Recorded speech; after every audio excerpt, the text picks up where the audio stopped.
The Bostonian is Matt Perrault. This is our city. The book is Dave Sharapan. Pay him. Pay that man his money. Together, they are The Bostonian versus The Book. You covered! You covered 12! I covered! Follow the show on Twitter at Boston versus The Book. How do you like their match? Bringing you the best insight on sports betting news, Matt and Dave's daily picks, and an entertaining and unfiltered dive into the sports betting industry. Here's Dave Sharapan and Matt Perrault. And here we go.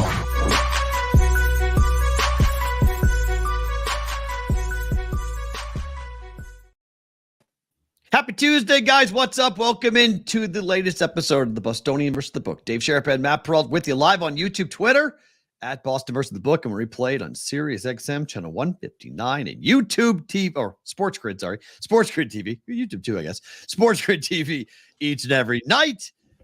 You guys have been waiting patiently. Thank you for the brigade. We're on a little bit later than normal today, but thank you for hanging out in the chat. Always fun to watch you guys go through it.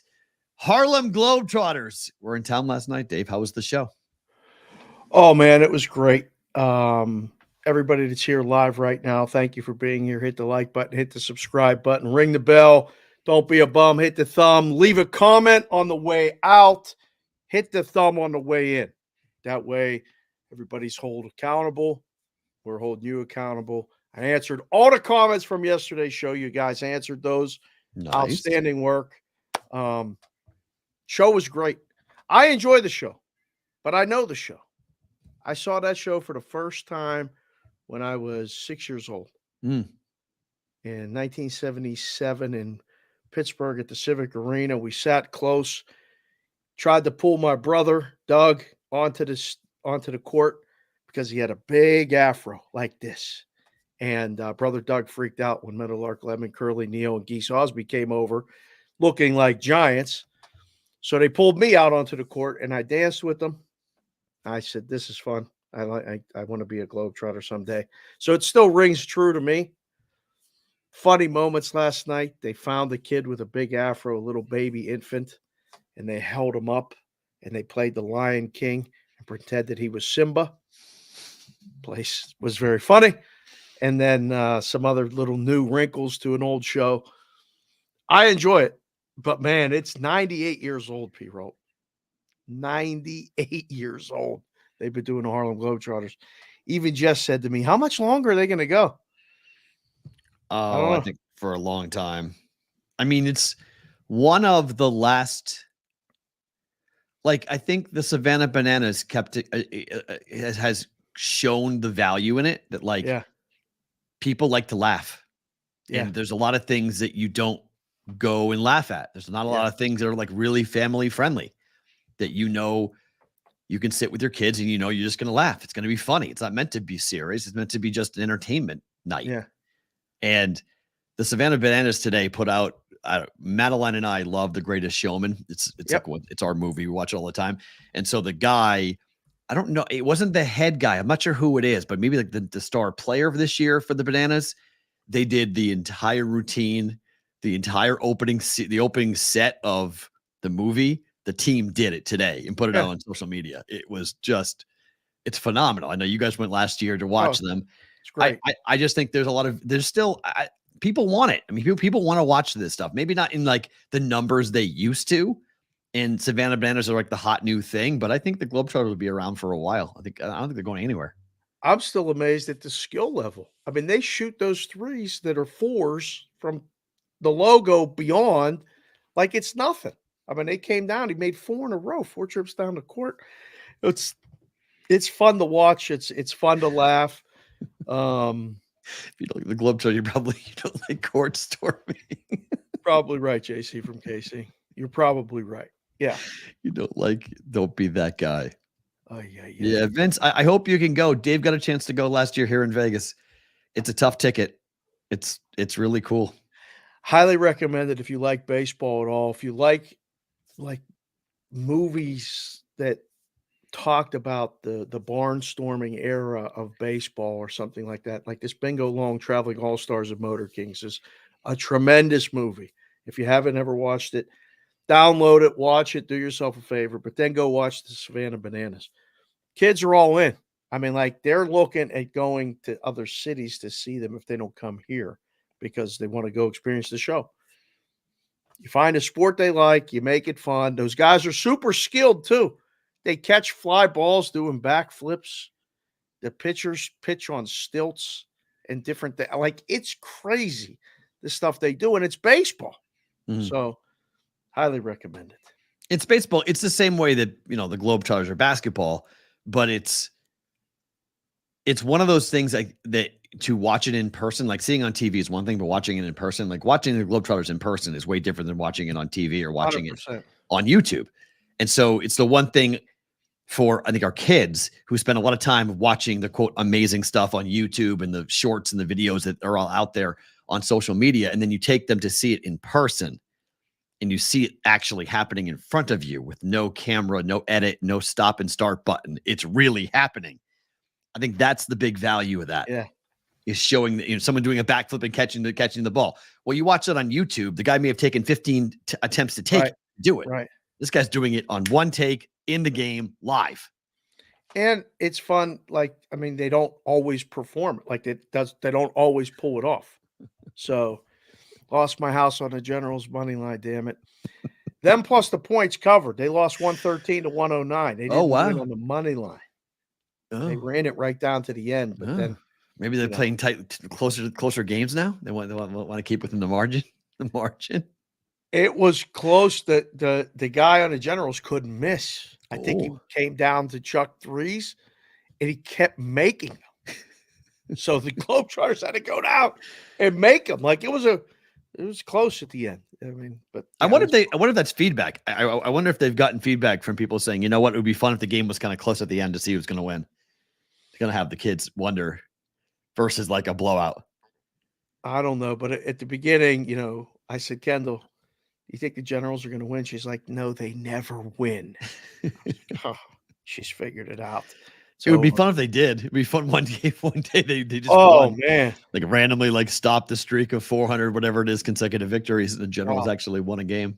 Yeah, that would be. They should do it when there's going to be a big media presence and they can blow it up. But right, be like, oh my gosh, what's the name of the team that the Bananas play?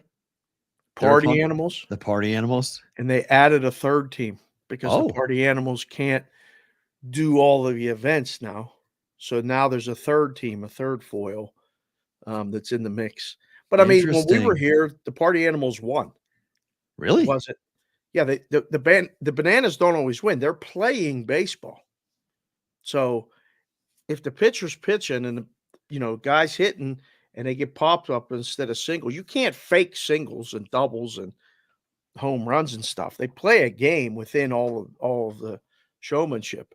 Right. And the Party Animals won. And I even said to the girls, I'm like, the Party Animals supposed to win. She's like, yeah, they don't do that. The Party Animals play too. They're showmen too now.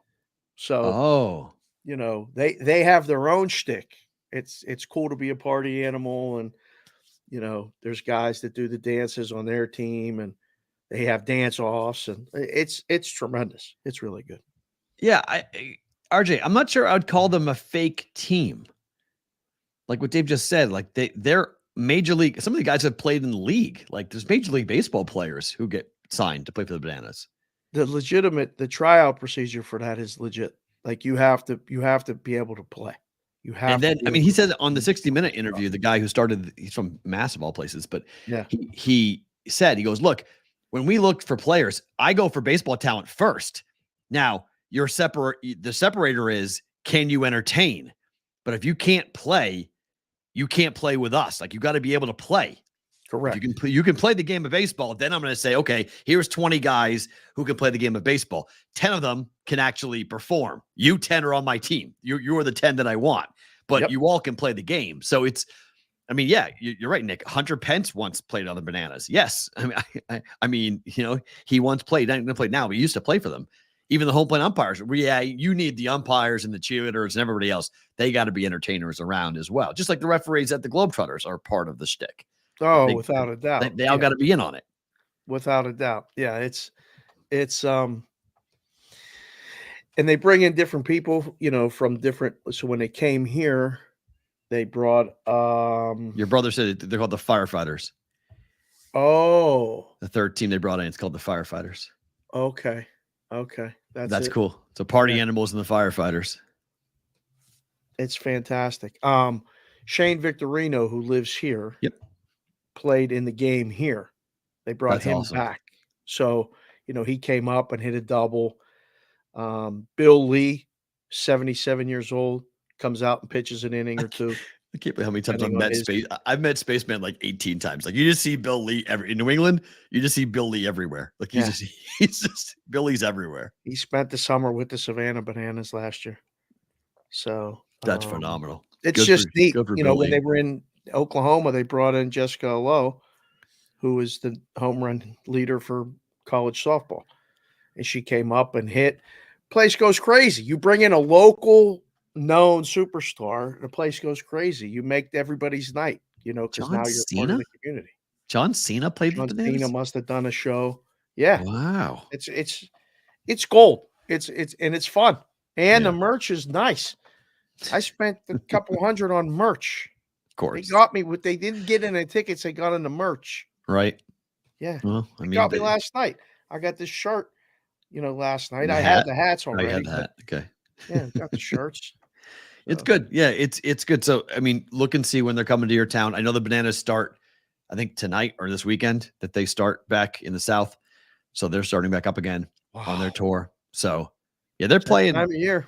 Yeah, it's baseball. I mean, coming up here in about 20 minutes, Shohei will make his debut with the Dodgers. Right. MLB Network is going wall to wall on this. So if you're curious about what the number one story is going to be in Major League Baseball this year, it's going to be Shohei all the time with the Dodgers. Yes. You okay with that? Do I have a choice? Do you have a choice? Well, you can avoid it. You can not watch MLB Network, which is one of your employers. So I guess that would be a bad idea. Yeah, I'll be watching it. Be a bad idea. But I think it's interesting. It wasn't Joseph. It wasn't always so crazy. No. Okay. So they were just another thing. And they were in Savannah and people, I mean, how many times can you go see that show or that game in Savannah? They had to go on the road. It was a genius idea. Because I mean, and they honed the act. You're really making Nick into our resident producer Dodgers here. The field for who wins the World Series would be a great poll option during this season. Nice work, Nikki. Sarah Mello is trying to find a way to get up here for the live shows. You put that in the comment section. It's Shohei all day. Absolutely. And yes, AOWN, this is going to be one of the jokes of the year. All the talking coverage just for an NLDS exit. They go over 103.5 is the total now. So if anybody had 104.5, it's come down. 103.5 is still pretty. I mean, it's only one off the highest number I think I've ever seen. That's high. Yeah. Do they care? Do they care? Do they need to win 105 games? No, they don't need to, but do they roll out of bed and win 105 games? No. See the lineup today? Yeah. It's going to be Shohei, Freddie. If that's your 1, 2, 3, good luck. I mean, you bet the yes in the Dodgers' first innings a lot. It's fair. Yeah.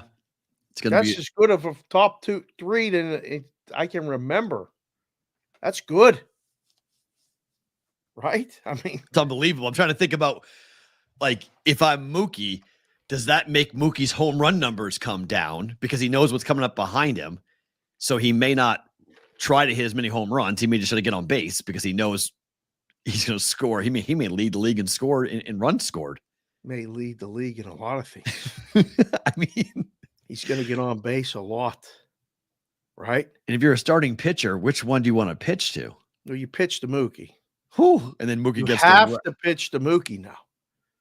You have to. You can't pitch around him. You can't start with a guy on first and Shohei and Freddie coming up. The way those guys move runners, hit for doubles. Freeman led the league in doubles. I mean, it's just it was hard enough to pitch to Freddie Freeman when he had just Mookie in front of him. As you got Mookie and Shohei. Yeah. So the lineup today is Mookie, Shohei, Freeman in the 3 spot, Will Smith, Max Muncy, Hernandez, Hayward, Rojas, Ramos. So I guess you get a little bit of a break from 7, 8, 9. Yeah. But not dramatic. I mean, that's also obviously that's not the starting lineup for opening day by mind. No, but I mean, it's still there'll be certain games. Certain games will look like that. Yeah. So people are asking, do you like Shohei batting second and not third?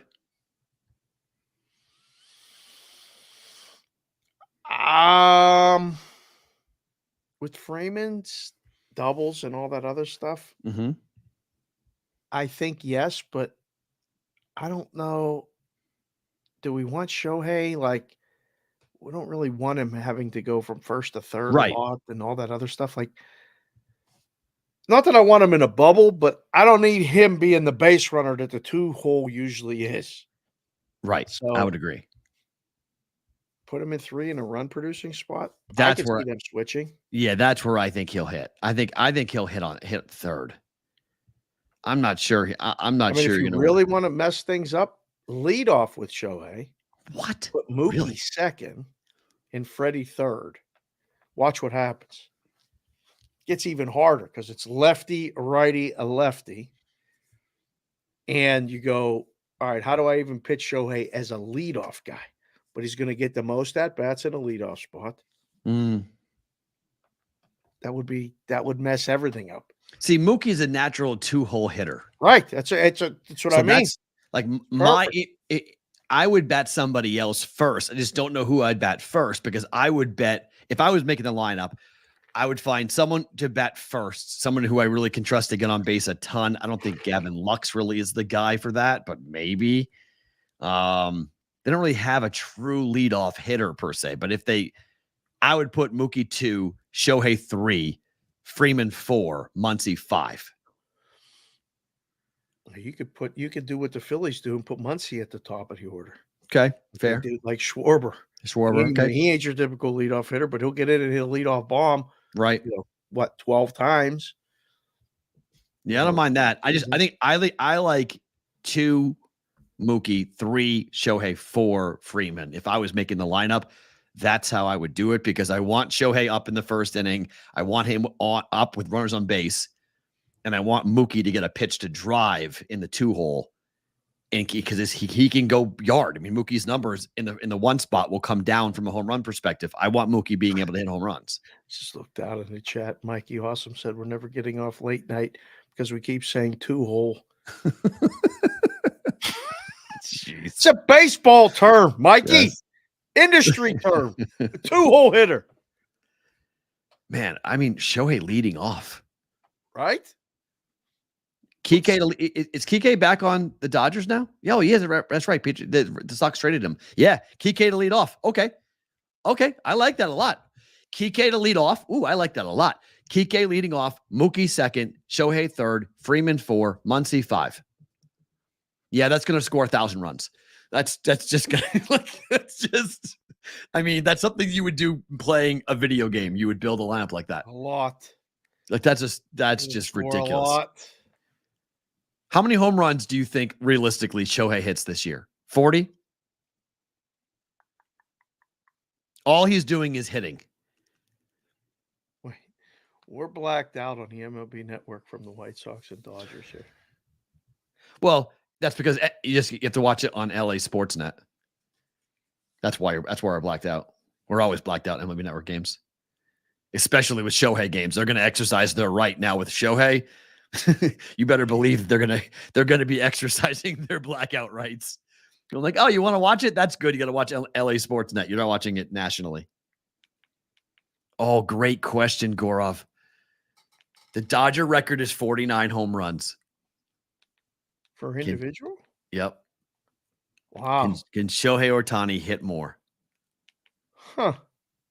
Yeah, the problem is, and Joe's right about this, 40 is a good number because of the fact that Dodger Stadium is not a home run park. Right. So you got to be careful just with the number too high because playing half the games in a ballpark that does not give you really easy home runs. Right. It's not a right field porch in Yankee Stadium or a left field wall at Fenway Park. You just had to talk into your remote. Yeah, see if I can find a team. That's find a great. feed. Can't find it. What's the over under Dodgers 9 with juice? Oh, you mean today? You mean John? What's the over under for Dodgers? Going to be 9 with juice over or under every day? Oh, minimum. John, it'll be some days, 9.5. It'll be 10, depending on who they're playing, when they're playing. Oh, they're playing a bad team that gives up runs. There's going to be. They're giving you the numbers on DirecTV in the chat. No, Dave doesn't have DirecTV. I don't have DirecTV. Unfortunately. So thank you, though. I appreciate that. Sucks. Yeah, 38.5 is the number on DK because it was 40 and it's come down. People are betting the under because of what happened, because of the ballpark he's playing in. They're betting the under. Oh, Kevin, you have no idea. I lived in Iowa. Okay, I lived in Des Moines. Vegas is worse.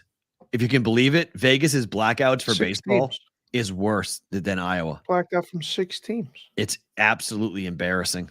It really is one of the worst. If I was commissioner of baseball, the very first thing I would do is I would eliminate the blackout rule. Yeah. It's just ridiculous. We are literally a 2-hour flight or hour and 30-minute flight from Oakland, and we're blacked out from the Giants and the Oakland A's. Yeah. It's like, are you serious, guys? Like, really? Like, I got to fly over 60 minutes to get there. And you're in Vegas is a secondary market for Oakland and San Fran. Yeah. Come on, bro. The whole state of California were blacked out. So Oakland and the Giants, Dodgers and the Angels, Padres, and the Arizona Diamondbacks. And the Rockies. The Rockies we get to see now. Well, the Rockies, but we black it out, but the Rockies are because of AT&T Sportsnet. But we are a secondary market to the Rockies. We have 7 teams that were blacked out. It's the most dumbest thing ever.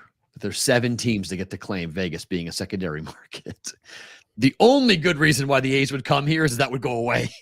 That would be the only thing that would work, is that we no longer have to worry about secondary markets because we become a primary market and there's no more blackouts. Right. That would be the only thing. Yes, the Rockies stink, guys. Yes, we know the Rockies do stink. All right, what happened last night? RJ Davis goes for 42 points. That's a record in the Dean Dome for a Carolina player. UNC beats Miami. They do not cover. Two of the top 2 players for Miami right before the game scratched. So that killed the over because the game played at a much slower tempo because Miami did not have the horses to run with North Carolina. So they played a low-scoring, tight game and lost. They were going to lose with the up-tempo game. They were going to lose a low-scoring game. It didn't matter. They were going to lose, but they covered if Jim Larnay cares about such a thing. But how do you feel about North Carolina going into March? They're not going on the ascend. They're on the descend with the way they're playing. I don't know. I think they're so matchup dependent on how they play. They're gonna kind of morph into different things. Mm-hmm. They're not gonna wow anybody unless the team they're playing is that fast up tempo, whatever, and they get going, and then you see one of those games, they'll slog it out with anybody. Yeah, defensively, they're really good defensively, and that's one of the big keys come March is can you match up defensively, and they can match up. I mean, Baycott underneath and Davis in the point guard spot, they can match up with pretty much anybody in college basketball. Are they one of those teams that you got to worry about how the game's officiated? Ooh, good question. Well, because if there's a lot of fouls being called, they could lose.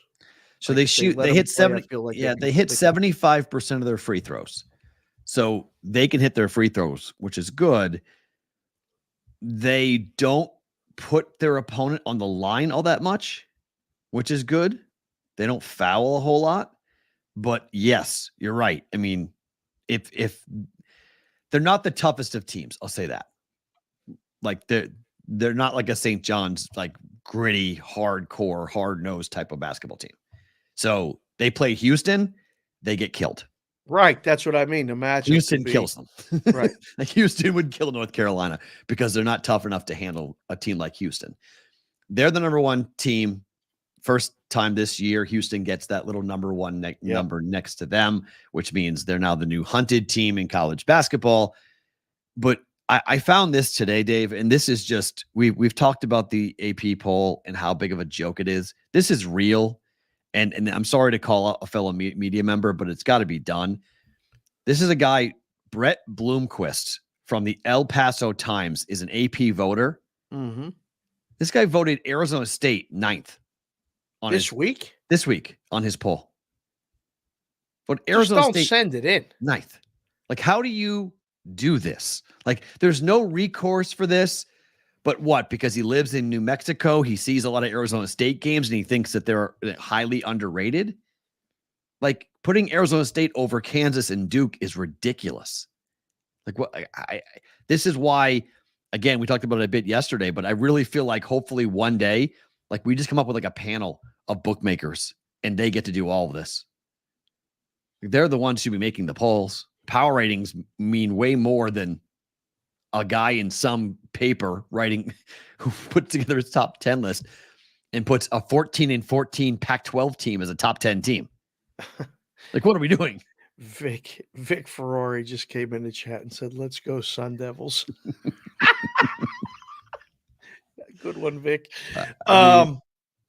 Listen, if there's no accountability to the voting, why have the voting? Agreed. I mean, just stop it. Like, and again, if you have the privilege to send it in, take it a little seriously, right? Just take it seriously. I mean, this is a guy having fun at everyone else's expense. This is gonna, does this affect someone's postseason bid? It doesn't. Tournament? It doesn't, but it's just like you stop and go, like, wait, what are we talking about? I mean, Arizona State on KenPom is 116th. They're not even in the tournament. I mean, it's just come on. 116th. Like, right, what? That's a guy having fun. He made a name for himself. Yeah, hey, we're talking about it. I mean, right. You got attention. I didn't know who the guy was before today, so okay. I thought it was a mistake when I looked at it on the thing. When you sent that, I'm like, this can't be. He meant to vote for Arizona, right? No, he had Arizona on his poll. He had Arizona in the top 5. Yeah. Like, he clearly wanted to put Arizona State somewhere on there, but either, I don't know. It's one of those things where you're like, come on, man, there's no way. Like, you didn't actually mean to do that, right? And maybe he didn't, but AP voters sometimes want attention, and sometimes they play that, Joker card of like, watch this. I'm going to put Arizona. Let's see if anybody notices. Because Gary Parrish of CBS Sports used to do a thing called the poll attacks. He used to take people's AP polls and he used to list them, and he would go, what the hell are you talking about? Like, how can you justify this team in this spot? He would have them on the show? No, he'd do a whole article about it. Like, he'd take their poll and rip it apart. Oh. And be like, how do you vote? How do you vote? How is this happening? How is that happening? It was awesome. And he stopped doing it because it became mean. Like, he was attacking his fellow media members left and right. And CBS just said, okay, enough with that. But that was, Gary went from covering football at the Memphis Commercial Appeal to being like one of the premier college basketball writers, and guys like, Seth Davis and him are very tight and very close in what they do, but Gary's got an edge to him. That's why Gary's a talk show host in Memphis. Gary will attack people for stupid stuff. That's a stupid thing. Like, that's a really stupid thing to do. So but it happens more and more. The ACC's in the news because one of their coaches decided to get loose on his talk show, and he's calling out the Big 12. I'm not going to read you the entire quote, but basically what he's talking about is that there is a way to manipulate the net rating, and the Big 12 has managed to do this with their scheduling. He's saying, so the Big 12, they're playing 7 non-conference games against low-level teams and increasing their net, which is including the offensive and defensive efficiency numbers, which is why I use that with KenPom so much in my handicapping, because that's what they use really now for who is good and who is not. Then when they all get into league play, their totals are higher, their net rankings are higher, and so their teams are perceived to be a little bit better than average. This is Brad Brownell from Clemson, whose team is not most likely, well, they could make the dance. They're one of the, they're on the cusp of potentially making the NCAA tournament. In the book, I know you guys don't care about coaches' opinions, but like how much when it comes to the bracket, if we're seeing more Big 12 teams in and less ACC teams in, does that impact the futures market at all, or is it just an individual team? I think the answer is probably twofold. It's probably more an individual team until it becomes overwhelmingly, if it's 9-3. Right. Or 9-4, because it could be 9-4. It's going to be, you have to weigh that into account. And then when you see the bracket, only 2 max can get in depending on what sides of the bracket they're on. Like if there's 3 ACC teams, you can only have 2 in a Final Four, max. If you have 9 teams, you could have all 4 in a Final Four. If there's 4 on one side and 4 on the other, and, one's in a play-in or whatever. So it just becomes a numbers game more than anything. Did this Clemson coach say the quiet part out loud? I don't know. He said the quiet part out loud. We've had coaches, like one of my most famous interviews was with a guy named Barry Hinson, who at the time was the coach of Missouri State, whose team at the time was the highest rated RPI team ever to be left out of the NCAA tournament. They were 21st in the RPI back when RPI was a thing. The rating percentage index used to be a website called RPI something.com or something. But they were 21st, and they had a camera on Barry Hinson, and on Selection Sunday, they got left out. And Barry Hinson was he was a puddle on national TV. And so I had Coach on my show, and I had him on consistently. And he just went on, he's known for going on these rants. Yesterday it popped up again because of something with SIU in Southern Illinois. He was the coach there, and he went on this huge rant against the media. And he's a very passionate guy. We've been having these arguments about the math for a long time because the math doesn't always equate to the game. Like people who know basketball will watch it. They looked at that Missouri State team and that's an at-large team. That team should be one of the top 64 teams. It was 64 at the time. One of the top 64 teams in the dance.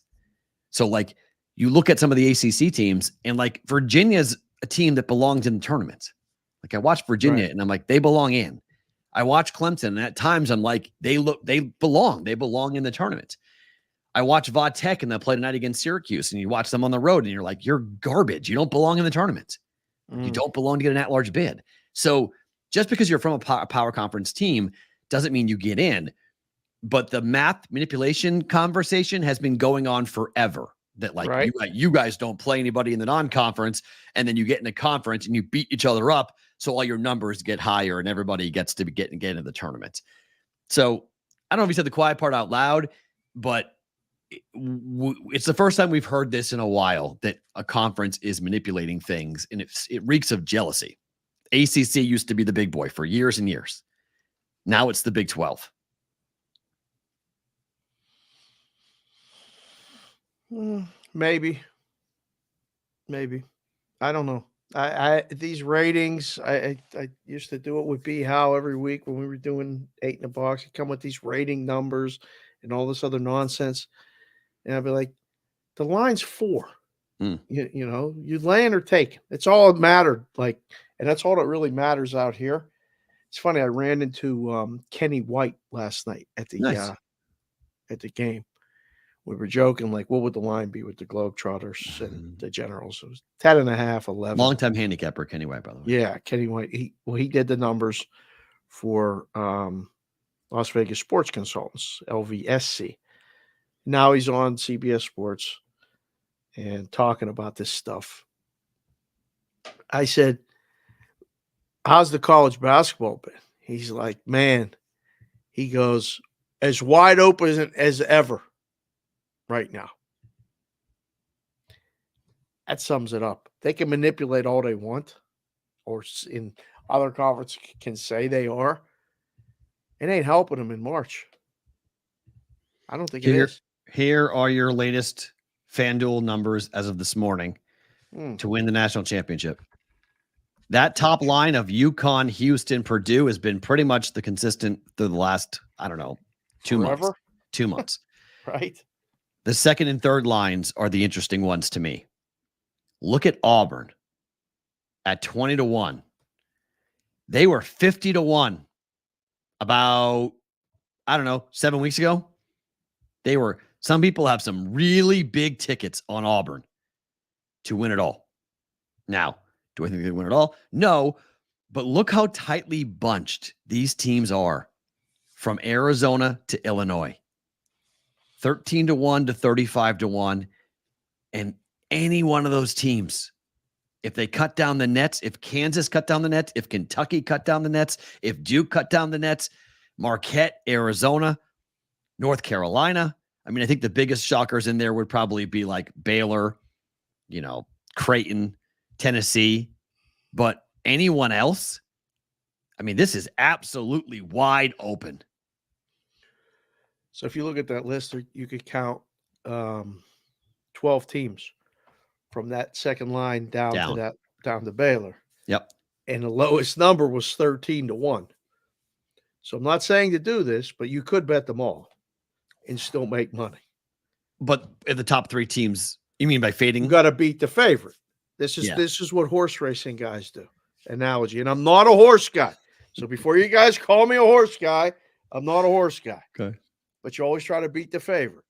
So, you get the basically anyone to come in from around, down the rail or around the corner in the last turn and beats Houston, Purdue, and Connecticut all can't win. And two of them are going to play each other in the semifinals. You think if that's your Final Four. Yeah. If that's the Final Four. Yeah. So somebody else can get in. I mean, those three could be the Final Four if they're all number one seeds, and then somebody else.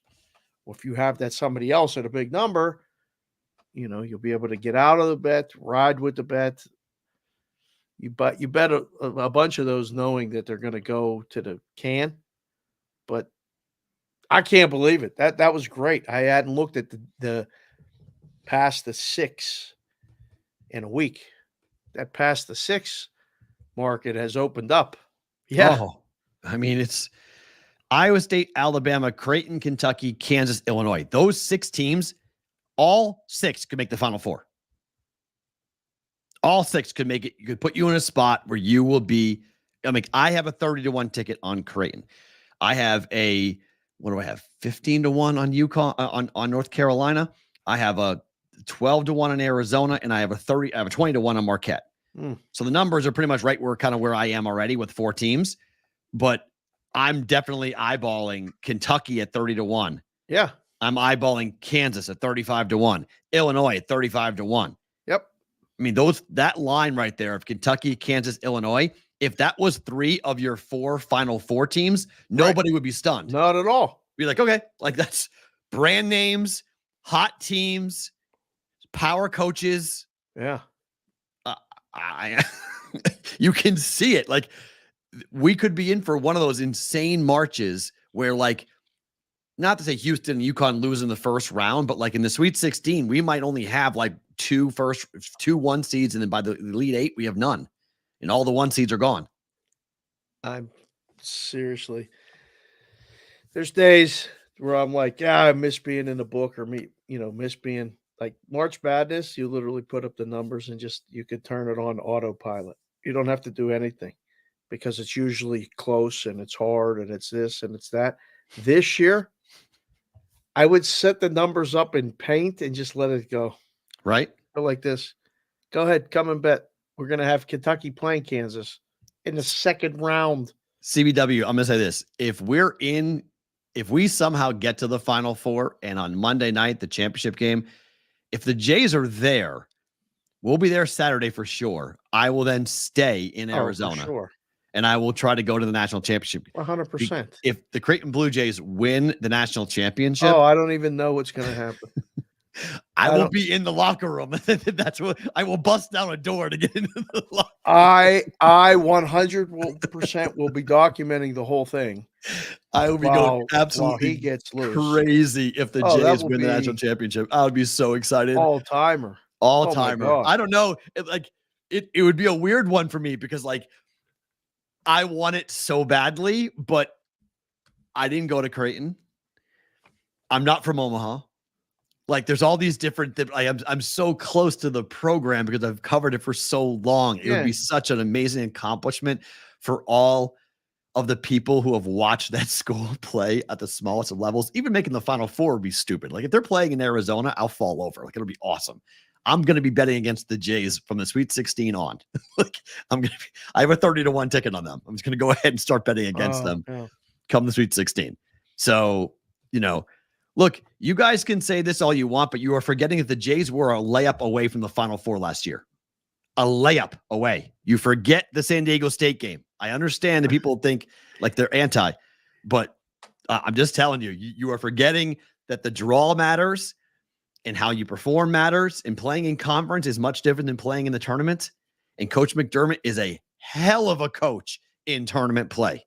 Just look at his record. Some guys are really good at tournaments. Coach McDermott's really good, really, really good. JR33312 Johnny Parlay made Dave Parker his little icon. You guys are doing great work. Look at that, Dave Parker.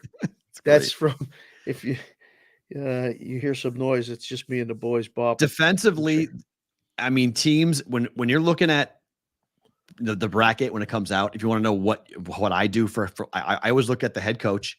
Head coaches matter a ton in March. Point guard play on the court is the most important. And the second is whether or not they can win in different ways. And the problem for the Creighton Blue Jays, they can't win in different ways. So they got to be scorching hot the entire time. It can happen. You can go nuclear for 4 to 5 games and you can shoot your way. I mean, Carmelo Anthony did it for Syracuse. Got stupid hot, couldn't miss, lit up, hit every shot he could take. If you're hot on offense, you can go deep into the tournament. So, what really sucks that I found out yesterday, by the way, which really pissed me off. Nebraska's going to get to play in Omaha. So what? Tri-Center. It's a Creighton Blue Jay arena. They're not allowed. So? The Jays can't play there because it's their home arena. The rules are against it. You're not allowed to play there. So the Jays get sent on the road while Nebraska gets to go up the road to a place where they've already played. I guess not last year, not this year. They played at home this year. That's the rules. I know that, but that's like the Raiders having to watch the Chiefs use their locker room for the Super Bowl. That sucks. That's like son of a really you gotta watch them because it's going to be Kansas. Kansas will be sent to Omaha, and Nebraska most likely will be like an 8 or a 9 seed or a 10 seed, and they're going to get sent to Omaha as well. Oh, because they keep them regionalized. That I was like, come on! I learned that yesterday. I was like, that sucks. So, all right, on to football. The Bears are saying that they're going to, quote, do right by quarterback Justin Fields and that they're going to make a swift decision on his future as the quarterback. Does this mean a trade is coming, in your opinion? Does this mean a trade is coming? Yeah. I have no idea what this means. What does that even mean, do right? So everyone's wondering about, right? You want to do right. If it's coming fast, I think we're going to see it. I think he's getting traded. Put it in the chat, boys and girls. Because multiple teams have made offers for Justin Fields. What does do right mean? Let them just type it. Okay. What does that mean? I'm curious. We got a lot of witty guys. We got a lot of funny people. There's Nicky Ciaramello says he stays in Chicago. Is that doing him right? Come on, LL. No way. God, it'd be awful. Yes, Gordon, I think that's right. I think there's a really good chance he's coming. He's coming. One star to Vegas. I think he's coming here. No one said Pittsburgh yet. It's weird too. Like that has really died down. That was a hot topic for about 2 weeks, and that's really calmed down. Felt like 2 days. No, that was. I mean, came and went. In your home market, it was a 2-week one. Nationally, it was a 2-day market. It was 2 days. They talk about the Pittsburgh Steelers quarterback, 365 there. Right. Never stops. But yeah, no one put Pittsburgh. They're on. giving him the Jeter. Give him fruit basket and best wishes in his future endeavors. There you go. That's the Jeter. The Yeah, gold watch. You get a gold watch. Thanks for being here for 4 years. Fields the Savannah Bananas. Jeez. Yeah, I don't know what do right is. Joel Onler said, let me ask the wife. Oh, fair. RJ, I can only imagine this must be 365 because the Cubs aren't really a great story. The White Sox are going to suck. The Bears, the Blackhawks are god awful and the Bulls suck. So really what's else in Chicago to talk about right now than the quarterback spot for the Bears? Like that's it. I got caught up in a thread today on Twitter. Some guy, I think he's in Phoenix, showed the Patrick Kane goal in Chicago and said, how can you actually be a fan of this team and cheer for the other team winning in overtime? Okay. That's just because you don't live there. You don't get it. And I was like, what are you talking about? We celebrated Ray Bork winning the cup like we won the cup. We give him a parade. Ray Bork had his own fucking parade in Boston with the cup. One guy. What's wrong with that? Nothing's wrong with it, but people still make fun of that. From other cities. Oh, yeah. Other cities completely make fun of that Ray Bork had his own parade. Didn't win it, but Ray Bork was had his own ticker tape parade. Yeah, but Patrick Kane won 3 Stanley Cups and is arguably the best American-born hockey player ever. Oh, I'm cool with that discussion. I'm cool with it. Came back to Chicago. Yeah. What are you not going to cheer him? You're an idiot if you don't cheer him. I would agree. Especially if he brought you any bit of joy in the 16 years of watching him play. Yeah, 100%. Who are you sitting in a different city to say you should? What kind of fan base are you? What? Patriot fans celebrated the Tampa Bay Bucks winning it all. We loved it for Brady. It's great. It's fine. It's good. I put, and after all of that, with what Patrick Kane did for the city and for them, the people in the stands, Chicago's last in the points in the NHL. And the people in the stands probably had the Red Wings money line on their tickets. And that's why they were cheering too. The guy loved it. He was like, oh, good point. This is do right. I don't know. I wouldn't be surprised if he stays. Oh my gosh. I can't see it. I would be surprised. The books don't agree. Because it's basically, if you look at the odds, it's coming down to the second and third pick right now. The books, it's pretty wild to look at the numbers as to what the books have put up here for the second and third picks. So you've got Drake May, Jaden Daniels, Drake May. Caleb's going 1. They think he might go 2. It's 30, plus 30 to 1 to go 3. To even fall to 3. The interesting thing here is the Patriots have the 3rd pick in the draft, and Marvin Harrison Jr. is plus 270. That's going to piss off Patriot fans. But they get Jaden Daniels, maybe not. Drake May, though, it's Caleb and Drake May and Jaden Daniels. That's your 1, 2, 3. That's your order as of today, end of February for the draft in April.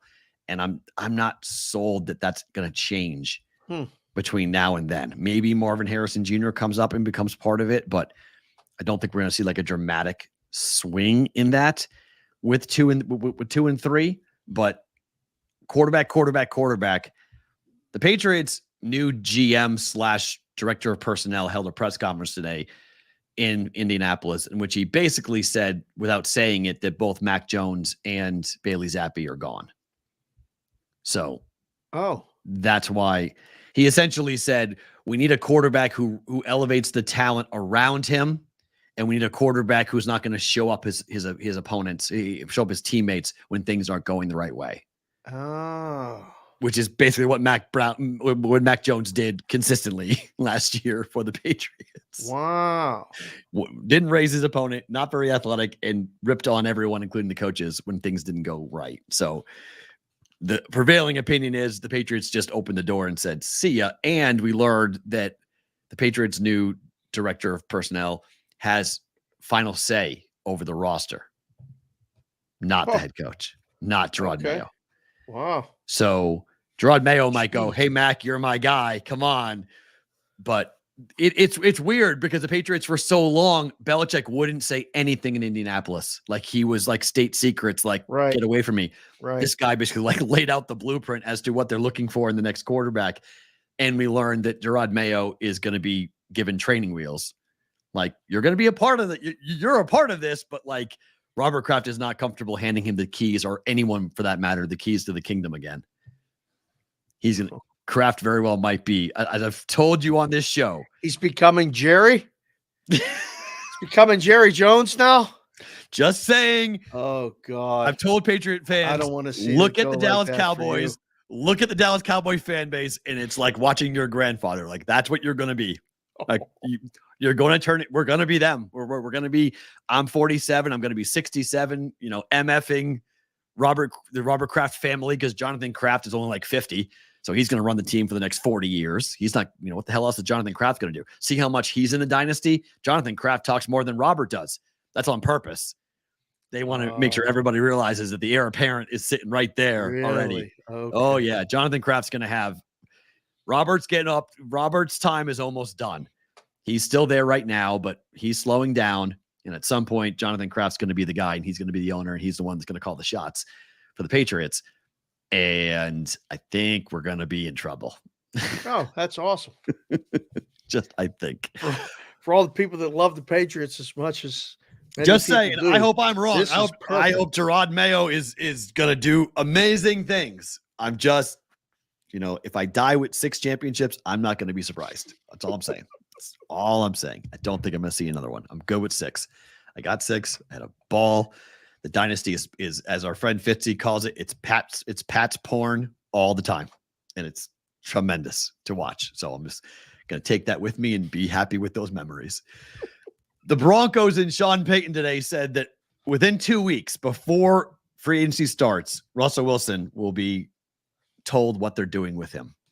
There's no way he's going back to the Broncos, right? This is done.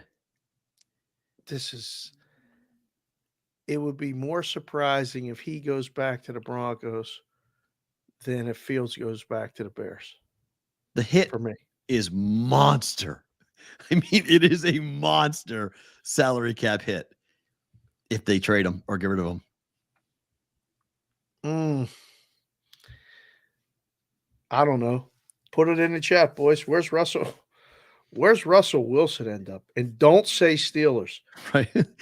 The Broncos approached Wilson about waiving a guaranteed 5-year, $242 million contract he signed in 2022. The guarantee would give Wilson, who's already guaranteed $39 million in 24, whether he's on the team or not, another $37 million, which is his 25 Who salary. Signed that deal? Guaranteed if you could not pass a physical on the 5th day of the new year. I mean, they actually went to him and said, would you consider waiving your contract? And we'll give you $37 million for next year. The 25. So we'll give you this year's 34, next year's 37, because we'll save $100 million and not give it to you. He has a guaranteed contract. He's like, I'm not going anywhere. They signed the deal. Horrible contract. One of the worst contracts in the history of the NFL. So how does that call go? Hey, hold on. We're going to call Russell right now. Hold on. Hello? It's Russ. Hey, you cooking? No. Sit down. Okay. Hold on. You know that guaranteed contract you signed? Put Sierra on speaker. She got to hear this. No. Hold on. Russ. No, seriously. We're gonna talk to you for a second. Yeah. That guaranteed contract you signed for all that money, would you consider canceling it? And Russ is on the other side like, hold on. Sierra, wait, listen to this. They want me to cancel the guarantee. But what the fuck is going on here? $85 million in dead cap money if they waive him. $85 million. It's so are they out knocking on doors going, please take it? Oh, they're praying somebody would be willing, because it's not as bad if they take the contract off their books. It's still a big hit, but it's not $85 million. If they waive him, it is a historic amount of money. $85 million over the next 2 years essentially kneecaps the team. Like they can't do anything. Their roster is going to be horrific. And this will be year 2 and 3 of Sean Payton. So they're praying somebody saves them. Someone please take this contract. Help us. We'll give you 60 million of it. Right? We'll pay for all of it. We'll do whatever we can do to get out of it. Not all of it. We'll pay for you get Russell Wilson and we'll give you 60 million of the guaranteed 80 or whatever. Yeah. You guys got to pick up something. We'll pick up 75% of it. Nobody's still going to do it. Nope. Because he's not any good. That's the problem. He's any good. What are you getting? You're getting a cooked Russ. He ain't cooking no more. He's cooked. Man, oh man, this part of the season makes my head hurt because I want to know who inside the building said, yes, this is the deal we should do with Russell Wilson right now. Sign this. This is a good point, CBW. The Seahawks got torched. Remember that? They're like, what are you doing? What are you doing? They were smart. He wants 2 more Super Bowls. Yeah, I want 2 more too for the Patriots. Ain't happening. Wait, what? That said what? He wants what? He said on the I Am the Athlete podcast he wants 2 more Super Bowls before he's done. What is the I Am the Athlete? I Am It's Athlete. a podcast. Oh, do people listen to that? Sure. Yeah. I mean, just wondering because he said he wants 2 more Super Bowls. I wonder who actually is hearing that because nobody. But what? Everyone's saying that I want it. How about just make the playoffs one more time? Right. On whatever team you're on. I mean, the Browns would take him. They like stupid quarterback deals. Fair. Good call, Dave. Good call, Dave's Daily Picks. Probably not a bad That's deal. a good line. That's probably. My goodness gracious. I don't think look, this is going to go down as one of the more horrific signings in the history of the NFL. And Sean Payton has to live with this. I mean, he has to sit there and take this. And I mean, this is a bad deal. This is a bad deal. Make a decision in 2 weeks. What are they? They got somebody driving around, flying around the NFL cities going, please. Take them. What do we got to do? What do we got to do? Yeah. I mean, the problem's going to be that you can't like put Russ as a backup. No. Like Russ will be a disaster as a backup quarterback. So how many, like if someone's bringing up like Josh Allen and the Bills, like get a veteran backup in case your star goes down, you'll have someone to keep the seat warm. You can't put Russell Wilson as a backup quarterback. He'll be an absolute cancer. Like you can't. I got the perfect place for him. It just Where? hit me. The Jets. To back up Aaron or to start for Aaron? Back him up. No, he can't back up anybody. He cannot be a backup quarterback. Russell Wilson cannot be a backup quarterback. He will be a disaster. All the money, Jets, just in case you need a backup. You didn't have a backup last year. The guy got hurt. It was a disaster. Now you get the best backup walking planet Earth. Yeah, you can't. Yeah, he's the most annoying backup in the world. You cannot put him as a backup quarterback. That guy will be a disaster. Listen, you say to him, you can stay here and sit the bench and get paid in Denver, or you go to be the backup for Aaron Rodgers. You know he's going to get hurt. You're going to play, and you're in New York. Sierra can come, bring the kids. Let's go to New York. Pack it up. That would be the best pitch. Is that it's New York. He might listen a little bit to that, but then you're not playing. Oh, I'm not playing. Yeah, no, not happening. It's not going to happen. Can you imagine? He could do Jets country. Let's ride. Jets country. Let's ride. I love it. Go there. Go there. Sure. Deep six them again. I'm all in. Go. Interesting, Nick, to the Panthers. Interesting. Have him be in there to kind of mentor, but does he want to mentor anybody? Is the question. They're raising ticket prices. No more Super Bowls there. They're raising their ticket prices in Carolina too, by the way. This year? Worst team in the league, 4% hike on all their ticket prices. Who makes that decision? The owner, Tepper, decides, we're raising ticket prices. Like, wait a minute, you had empty seats. The perfect time to take them down 5%. I would agree. Yeah, we just had the worst season we had. Back to back. We traded away our pick. Yeah. Yep. So what we're going to do is you more and raise the prices. We could have had back to back, right? Like we could have had back to back first picks overall. Nope. Sorry. What are we Can't doing? happen. Commanders would be perfect. You know, I think that's not horrible sports Avengers for him to go to the Commanders, but the Commanders are going to draft a quarterback most likely at number 2. It could be Drake May. So maybe you put Russ there. Who's been in Washington? Russell Wilson? No, that's true. No, he hasn't been in Washington. That's right. No, he hasn't been. I don't mind the Commanders though. Man's already been in Washington. Washington. Oh, Washington State. He means he's already been in Washington State. This is Washington D.C. So he's just comparing. I don't mind it. Commanders could be okay for him. Yeah, I don't mind it. They need someone to hold this. Guys, how is he perfect for them? Because do you know how much Sam got hit last year Right. in Washington? Right. Like, he's not perfect for a team with turnstiles for offensive linemen. You're wearing the Carolina hat. It's interesting because they could have the last 2 first-round picks out of Carolina both play in Washington. That would be weird. Sam Howell and Drake May.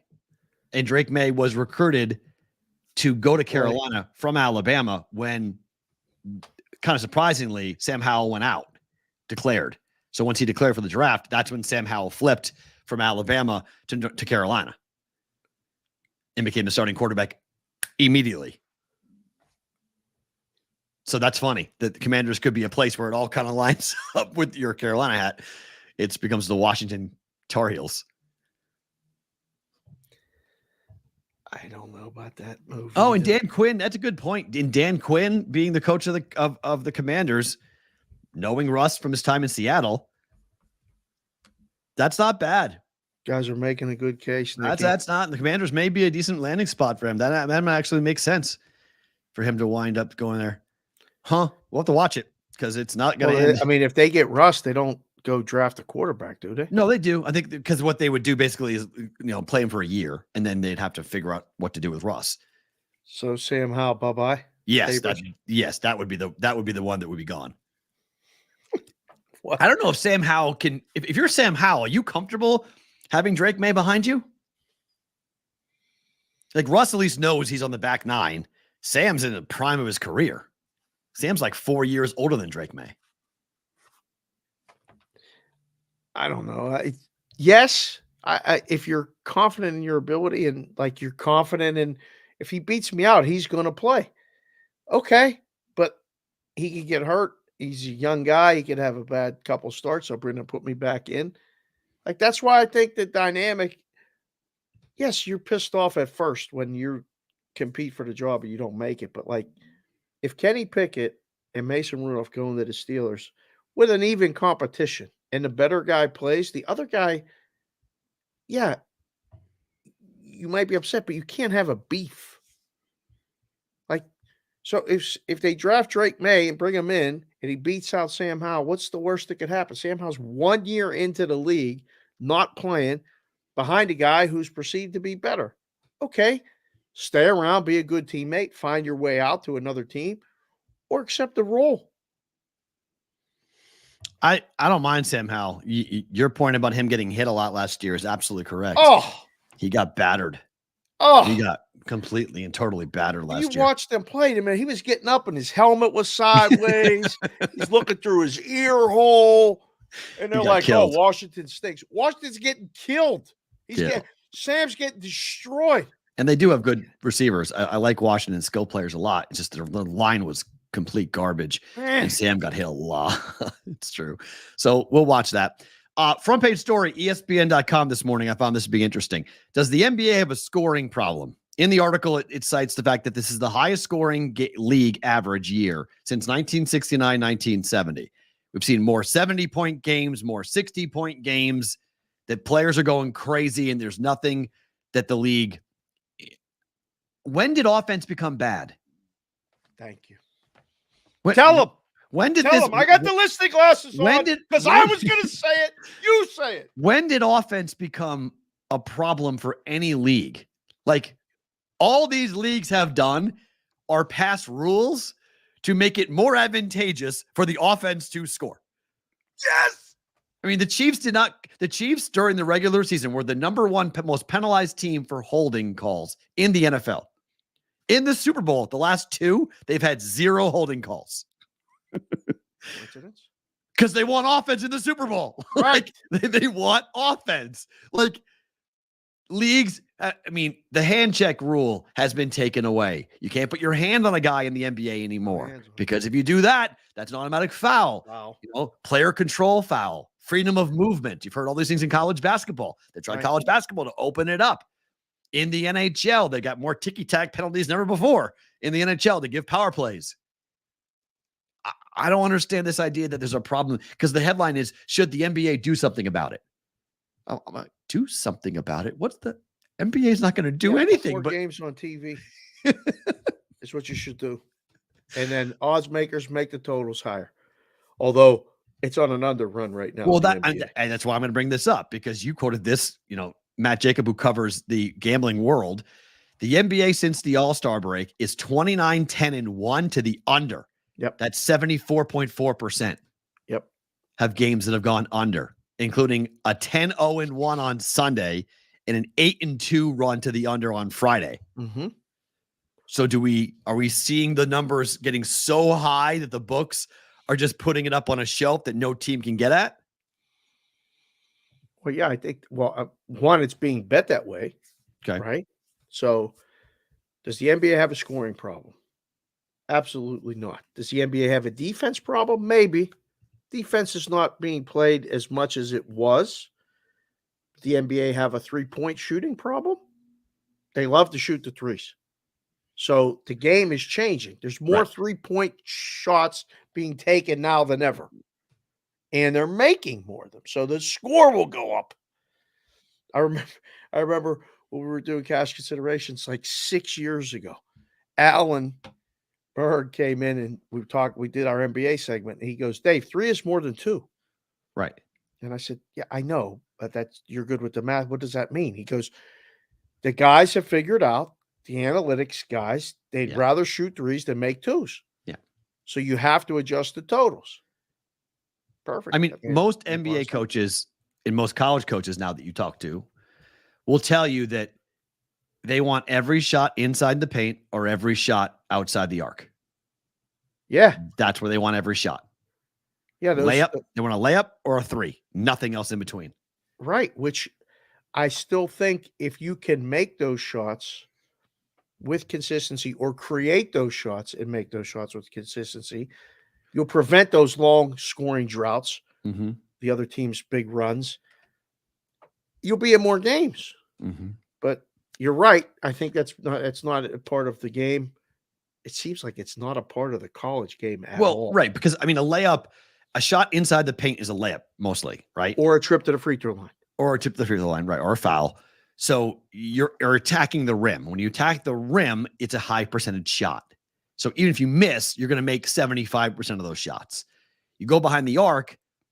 If you take 30 shots behind the arc, if you're hitting 40% of them, that's more points than if you hit 50% of 2s.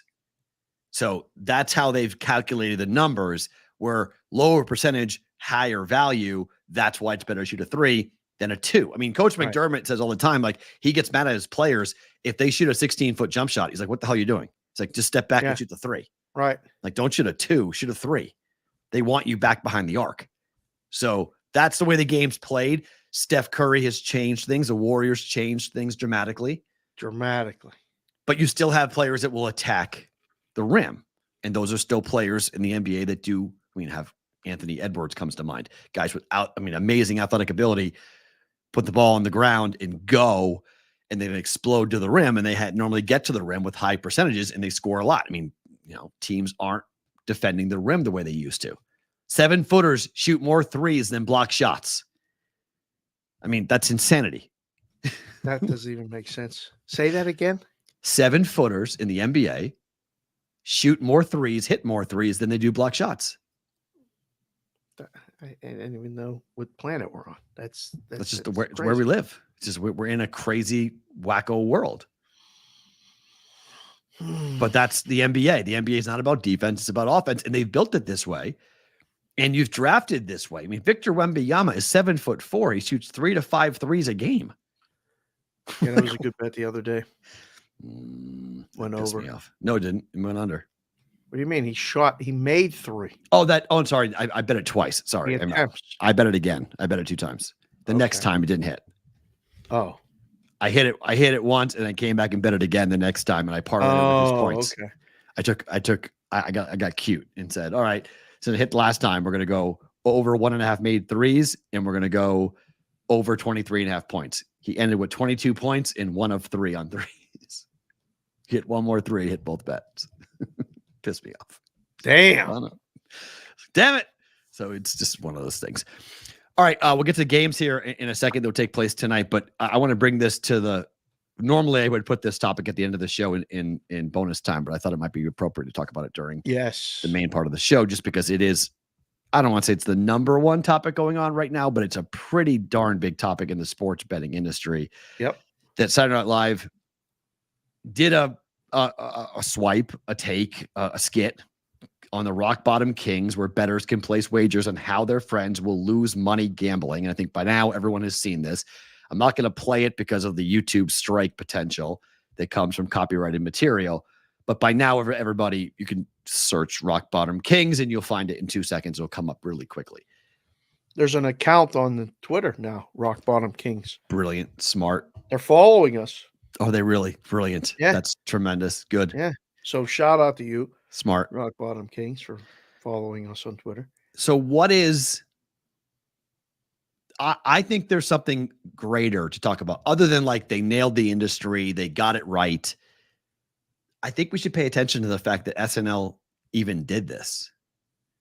The fact that they chose to do this, to me, speaks volumes about how many people know somebody who's getting in trouble with gambling. Oh, who's doing stupid things. I've been saying it since it started, since they passed. And a lot of people that have been in the business a long time are going, they're going to come at you and you ain't going to know it's coming until it's too late. And there's going to be a problem. Dave, you're old. Dave, you're yelling at the clouds. Dave, you don't know shit. Okay. You got SNL. And Shane Gillis is from Eastern Pennsylvania, a pocket of the country where there's more bookies and stuff going on, and has been for decades. Everybody sees the ads. I've been saying it. I love to watch the broadcast of the games, especially like the last couple days has been hockey nonstop. But I'll watch each market. That's one of the best things about ESPN Plus. Right. Agreed. Which market. So you watch the market because, like you said, you learn stuff. Yeah. I love the stuff in between periods. It's just fun. There are so many ads for gambling. Like in period things, in between period things, commercials, nonstop. I've seen these companies going, oh, that's where Sports Interaction is. Oh, that's where Betway is. Oh, this is, wow, they're doing this on here. Like it's insufferable to people that aren't in the space. That's what that SNL skit said to me. People are like, because it resonated with so many people, like, they got it. There's a lot of truth in dark humor too. There's every comic will tell you that. That was a little too close to home for some people, I think. That was why I phrased it like this is, should we be paying attention to it? Because the second half of that skit, the first half was dead on. Everyone's like, oh my God, these ads are so annoying. The second half of that ad was about problem gambling, was about somebody you can bet on your friend. They put the parlay together of losing his house, losing his wife, betting on some WNBA game to get whole, right? All things that we have known people who have chased, who have tried to make themselves whole, who have tried to hit that last big play to get it back. I got the play. I got it. It's going to happen. And they're making a parody of it and making fun of it. But like, I thought to myself, holy shit, it's mainstream. They know. Everyone knows somebody right now who's doing this. Everyone who has people in their life who is running the risk of doing something really stupid when it comes to sports betting. They're redlining. And when does the engine break? To me, I found it funny. I was laughing my ass off, but I went back and watched it multiple times. And by the third or fourth time watching it, I just came back to the same realization of like, this is bad. Like, I thought it was funny. And now I'm like, oh no, like the secret is out. Like this is going to be seen by somebody, and somebody who's in a place of power is going to go, wait, is that like a known thing that everyone's got people in their lives that are addicted to gambling? My job, that's my job. My job is to protect the public from that. My job is I'm a consumer protection person, or I'm somebody on some, FTC board in Washington. Are we letting these guys do whatever they want? Are we lining up people? Are we not watching what's happening? Everyone knows this secret. This is a joke, and everyone finds this to be funny. Everyone's laughing at addicts. Everyone's laughing about this, like, ha ha, 10-team parlay lost his wife, his kid, his family. Everyone, ha ha, real funny. You guys find this funny? Like I can see the wheels in some person's head turning while watching that ad and watching the public laugh at it and go, you all know this? Like this is a known thing? Oh, we gotta have a conversation about this, guys. What are we doing on this? It looked like a certain company's ads too. Well, they made the joke. It's why we have big fireworks and flames and everything else. They made fun of themselves with that. Like, we know what we're doing. So, like, it was painfully obvious what they were doing. And again, call it tongue-in-cheek, satire, whatever it is. There's a lot of truth in comedy. And talk about saying the quiet part out loud. They said the quiet part out loud. And it's supposed to make you think. I purposely didn't retweet it because I think it is sending a message. Like, sorry, Will, you guys are fucking it up. You guys are fucking it up. Plain and simple. You are, with what you're doing, making light of something that shouldn't be made light of. Vic, I think you're misunderstanding my point. I'm actually on the other side of all of this, okay? Just to be clear as to what my point is, some people are addicted to the gym. I'm not talking about addiction, all right? Addiction exists in everything. I'm the person who wants to legalize everything. Like, I want to legalize all drugs, like all of them. And I want to let adults do adult things. I'm talking about the way other people are going to perceive it. Talking about people who are elected to have causes that they need evidence to go to the public with and say, I'm going to do this. Politicians are elected by the public. You have to remember that, okay? They're always working for an angle to get their couch topic, whatever it might be. And the public then to go, yes, I like that. I'm voting for that guy. So it's not my opinion. I'm saying that, and Dave's right when he says this, we're screwing this up.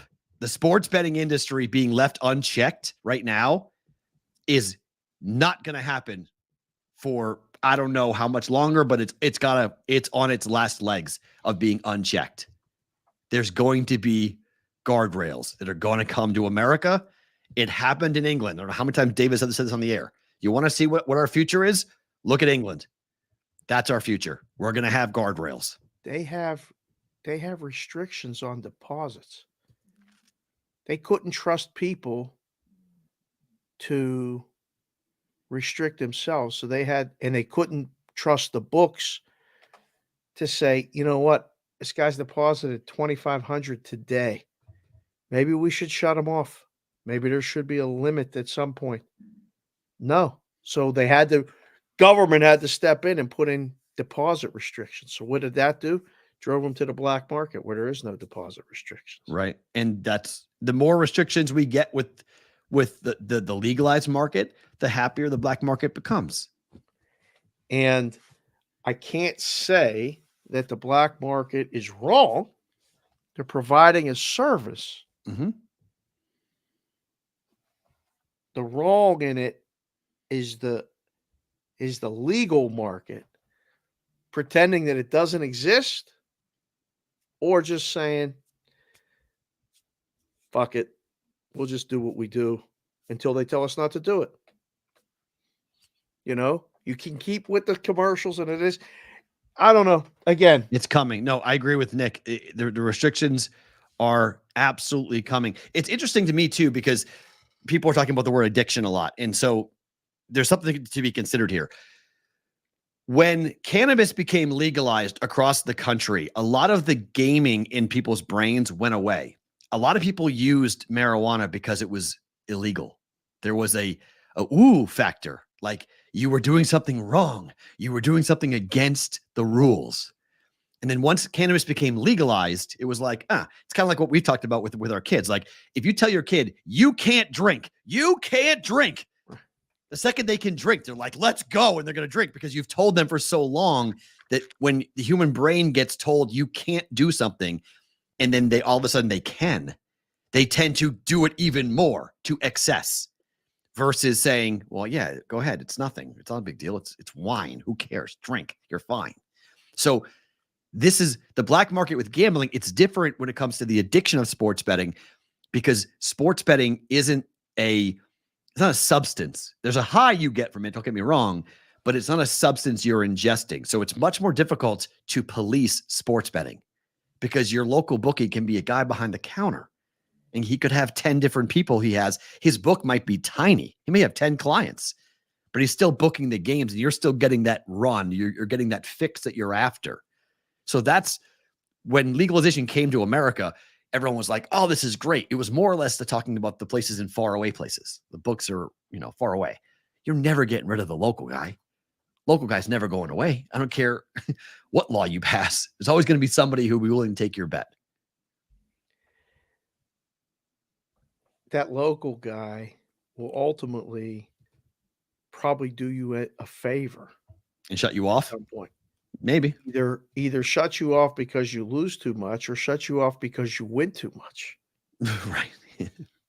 or Right. stiff you, or Well, you'll stiff him, and you'll end like the relationships. As long as you have money and can afford to play, you can be involved. Yeah. It's when you don't. It's when it takes over. It's when your guy cuts you off for it stops saying it, or you've maxed out another credit card. You've lied about going to somewhere for something to watch your kid, or because you wanted to watch a game and bet or gamble. Like there's so many things that, when you already know the way where a lot of the roads end, but pretend like you're just out for a Sunday drive going, well, we're just driving the car. They're just, fill it up. Let's And that go. like dun-dun, dun-dun, dun-dun, or the Yeah. bodies you're running over. You're like, Right. I don't know what I'm doing. Hey, we're just cruising along, cruising down my 6-4. Like what? I mean, come on. It's pretend. a zombie. It's a zombie movie, and you're literally having zombies being run over left and right by the truck. Yeah, yeah, and I'm not. I mean, the books are by far not absolved of any of this. They know what they're doing. They're getting information on people. One, just their personal information. Two, their gambling information. That I saw this, read this article. They got 93 points about someone as to when they gamble. So when they stop, they know when to send them the email, how much to offer them to get them back in, talking about their local teams, or that they know this guy likes to bet this team more. So they send them hey, do you like this game today? Here's a free bet. I told you, I get an email every single day from a certain book because I signed up for it in mass. Every single day. To this day, this morning, I get it every day. I get an offer to come back, sign up bonus, free bet, free roll every single day. I don't live in Mass, but I signed up for it in Mass. Yeah, like stop sending the email. Right? I mean, I guess that's an automated thing. It is, of course. Said, you just put it up. I'm just going to read it real quick. Yeah. DK used to have limits on their VIPs that were $60K a month for deposits. and you had to show proof of funds to increase that limit. They went away from that maybe a year or a year and a half ago. Yeah, because stock prices mattered. The VIPs aren't even the ones that worry Right. about it. True. Right. Yeah. You know, although I just read an unbelievable article from a woman who I know that writes for Wall Street Journal. She wrote about a psychiatrist in Pittsburgh, a woman who just couldn't stop gambling because she started when she was going through a divorce, would sign on after she put the kids to bed and start gambling. She blew through her 401k. Ouch. She asked the book. She asked the casino company for a loan, the VIP guy. Can you give me $50,000 to get, I'll get it back? No, we don't loan money, but I'll give you 5 dimes to get you started playing in a casino. What? It's weird, man. It's I don't know. I saw it Saturday night and I was like, wow. This was I didn't see it until Monday morning. And on Monday morning, I retweeted it. That was funny. I was like, wow, it's right on the nose. Like they nailed it. Yeah. And then I started to think about the bigger impact of somebody writing that, putting that on national TV, and then national TV responding and finding it funny, even if you weren't in sports betting. You're just a sports fan. Well, I was going to ask you, do you have to be in sports betting to get it? Not even close. No way. Everyone gets it. I mean, look, the amount of money spent on the Super Bowl advertising was ridiculous for sports gambling. It was every 2 seconds. This, bet this, bet this, bet that, bet this, bet that. It was all over the place. I mean, it was the biggest sporting event of the year that was going to be bet on. So the books emptied the coffers to go ahead and buy marketing. I still would love to know what value FanDuel got for the Gronk thing over 2 years, because I still don't understand what the hell that was. It didn't work both times. It didn't resonate with me. I'm a Patriot fan, and I was like, this is like, what do we do? The second year, even less than worse. The first. I mean, he missed the kick. It fell on deaf ears. It was there and gone. And I feel like he missed on purpose. The way he lined up and kicked it. Look, he missed on purpose. I was like, he was trying to miss that kick. He wasn't trying to make that kick. Look at his hips. They're lined up to the right. So I was like, it was on purpose. He missed that thing on purpose. I was like, what are we doing? This is the dumbest thing ever. I watched enough kickers in my life, played enough soccer in my life that I know when your hips are pointed that way, the ball's not going to go that way. Okay. Like, just FYI, physics don't work that way unless he's going to play a hell of a hook. That thing had no shot of going through the uprights. Like, what the hell are we doing? You missed it left the first time, missed it right the second time. It looked intentional. I have no knowledge of that. Just saying that miss looked intentional. Bad, bad, bad, bad. How did that help your bottom line? I have no idea. No idea. Don't know. But don't know. Again, we've had these discussions too. We're having discussions directly with people. I mean, at some point, somebody's going to go, Matt, Dave, you know what? You're right. It's brand marketing. That's it. Forget the ROI. Forget the, number of blah, blah, blah, blah, blah. It's brand marketing. Okay. If you do too much of that, you end up on SNL on a skit. Don't know.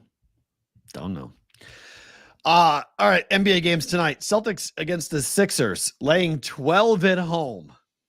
You want to lay 12 points with Boston at home? They won 8 straight.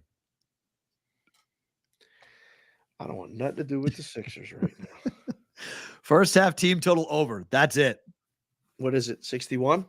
Let's see. It was 60.5 last night. Hold on. Let me see what the up-to-date number is here for this game tonight, because that's the only play I can even come close to stomaching out of this game, because this number it's what did I put up? It's 12.5 now. It's going up. Yeah. It's going up. People are betting the Celtics to annihilate the Sixers tonight. Let's see. Team total Boston Celtics is 63.5. Wow. Okay. Somebody's paying attention. Thank you, boys. Wherever you're at watching the show, you're welcome. Do a little consulting work for you. You jerks. Anything over 62, I can't recommend. So I can't recommend 63. My God. Yeah, I agree, Zach. Stay away. I'm with you. That's high. Can't. That's a lot of points in the first Zach half. the Hat, good to see you, sir. 63. Whew. Yeah, too much. That is, yeah. That's too What's much. the total in the game? 232. Yeah. Woo! Oh, I don't know. That's a lot. 231 and a half at DraftKings. Yeah, 232. I don't know. Lean under. Ooh, Philly didn't score a lot. Uh-uh. Maybe the best game of the night is Dallas at Cleveland. That is the best game of the night. Laying 4.5. Oh, the Pelicans at the Knicks, and the Pelicans It's are not- laying 4 on the road. It's not a good game. Somebody who's not playing for the Knicks. Come Right. Not a good game. on. This is interesting. By the way, there's so many double-digit lines tonight. It's ridiculous. Oh, it's silly. Thunder telling minus you. 10. The What? the NBA after the All-Star break took years off of my life. So you have 7.5 the Heat laying 7.5. Thunder are laying 10. T-Wolves laying 12.5. Bulls are laying 10.5. Bucks are laying 14. Celtics are only laying 12.5. Magic are laying 9. Warriors are laying 10.5. That's just tonight. Like, just bad games, bad lines. Like this is an awful NBA card. Sixers outright Akbar. Wow. Yeah, that'd be a tremendous call. Akbar, my guy's here. I think we scared Stephanie away, by the way. I don't think she's ever coming back. She will. No. She told me she will. I don't believe her. Maybe not. Yeah, might be lying to me, but she told me she would. She's just very busy. She's very busy. We're all very busy. Auto. There's 12 hockey games tonight. Get off this trash.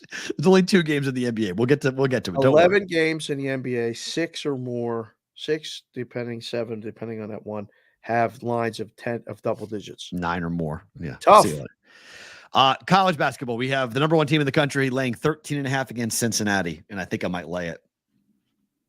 Yeah, Cincy. How many points they scoring?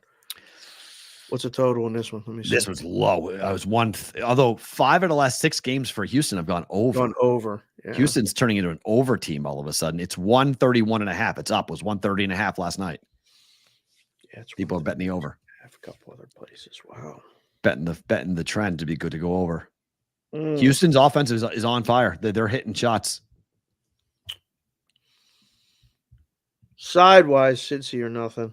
See what Baylor did last night? Baylor turned around and trounced TCU after losing to Houston. Yeah. Houston's good. Houston's really good. That game was a dead under, too. Yep. Both of those games went under. No, first thought here would be favorite. Agreed. I think KU is going to kill BYU tonight.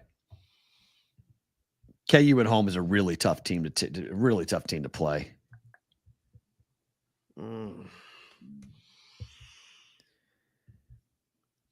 I think you're right. Kansas or nothing. 7-6-1 ATS. They're 7-7, but they've covered the last 2, 5-5 over the last 10. BYU has 1 cover in their last 7 games.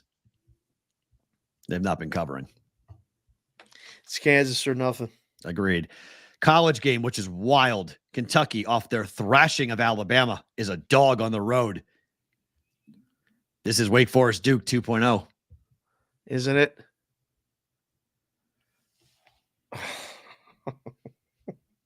Really? Really? You're going to take Miss State? I'm not betting it, but if I was going to, I would take Mississippi State. Yes. Oh, my God. I mean, everyone in their mother is going to bet Kentucky.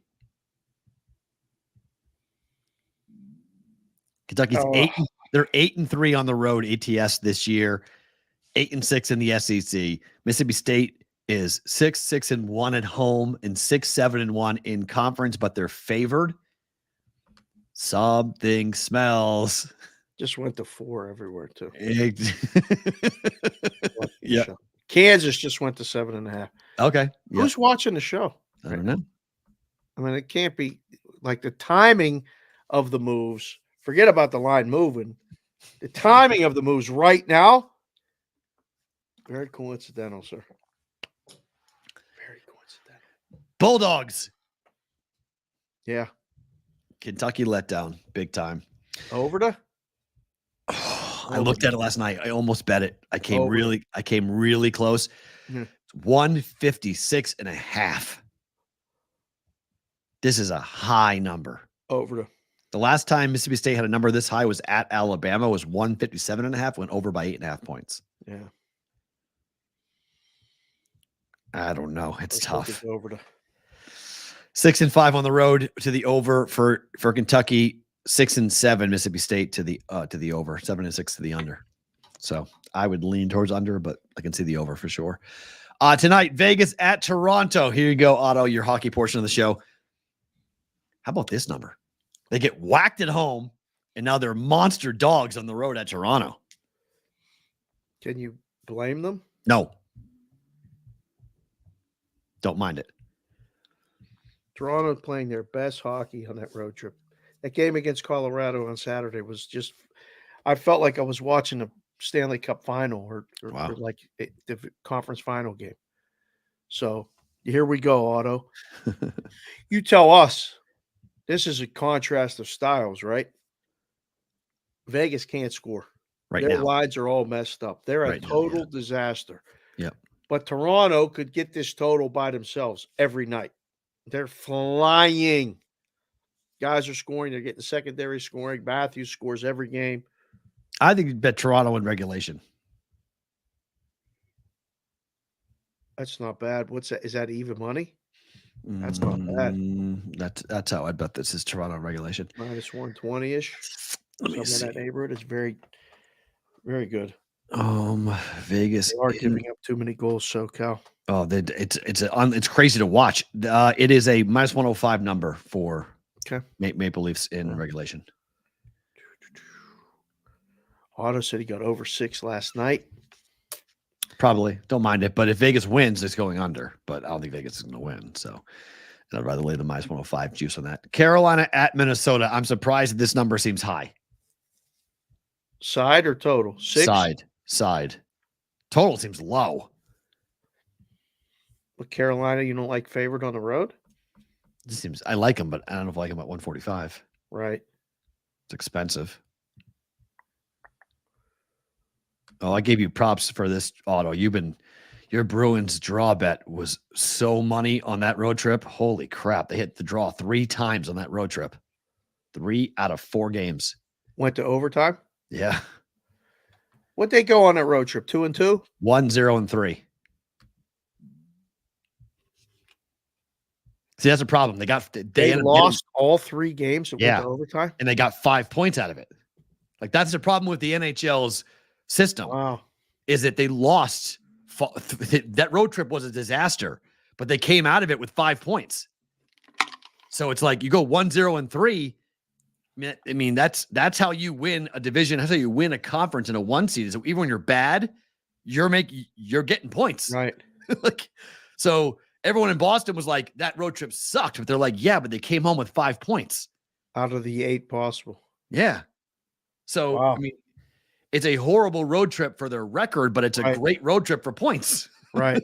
So like, it's hard to get upset about it because it's like, all right, they're not playing Bruins hockey. They're giving up a ton of goals. They're scoring a ton of goals. Pasta had a hat trick himself last night, but it's just like they're losing, but they're not losing in regulation. Right.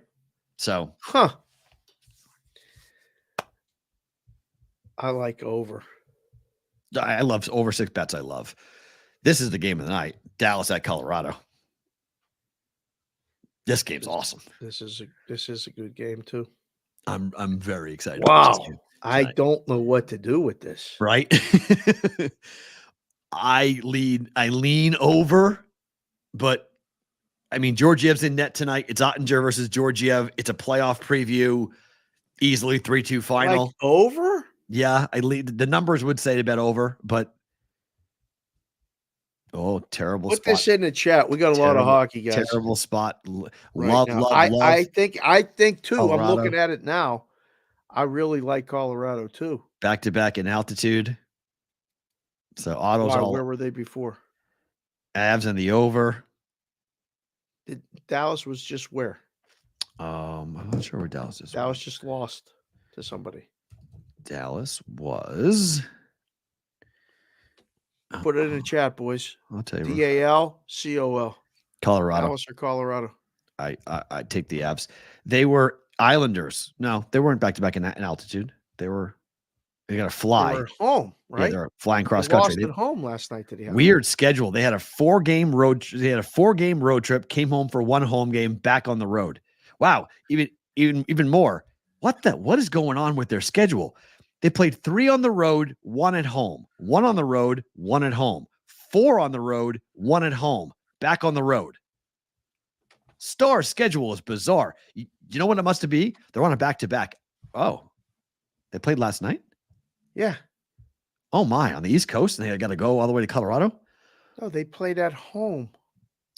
Yeah, they played. Oh, Dallas played. Sorry, they played in Dallas. So sorry. Right? Yeah, they played at home in and Dallas. lost. But that's it must be because of the rodeo. This is the rodeo time in Texas. So like Houston and Dallas have rodeos going on like crazy. It must be. But that schedule was bizarre for the Dallas Stars. That's really weird. They haven't played back-to-back home games since what? Since what was the date of that game? January 27th. Wow. Was the last time they played my goodness gracious, that's crazy. Woo! That's something else. So, guys, if you are live with us on YouTube and Twitter, don't move. You're with us on Sports Grid and with us on SiriusXM. Thank you for being here. We will be back coming up tomorrow, same place, same time. For the rest of you guys, you get more with bonus time.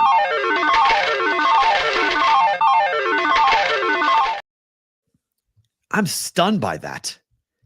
That's a really hard schedule for Dallas. Yeah. To play a month without playing back-to-back home games? They must, well, look at that. I mean, I absolutely would look at them for like in March. They must have a ton of home games in March. Right.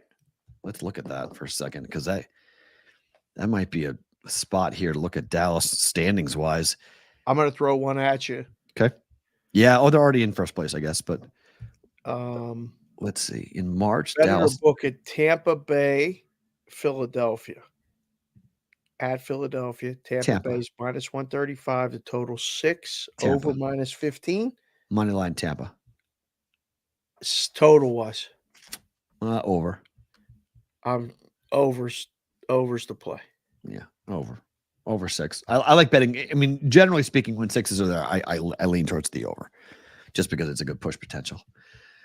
So Dallas plays one time against Colorado. Oh, they play a 1-game road trip. They go to Colorado, then back home for back-to-back games Thursday, Saturday against Winnipeg and San Jose. Then a 3-game road trip.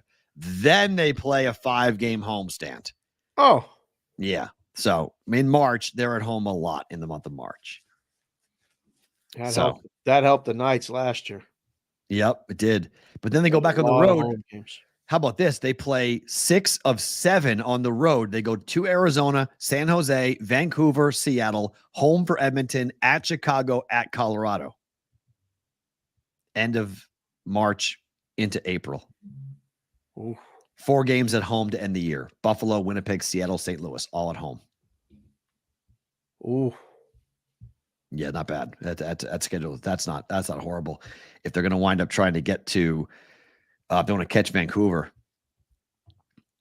Vancouver's got 82 points. They have 79 points. Oh man. I mean, they got an 11-point. Vancouver's got an 11-point lead on the Golden Knights. Right. How about that? 11-point lead. Lost 3 games in a row.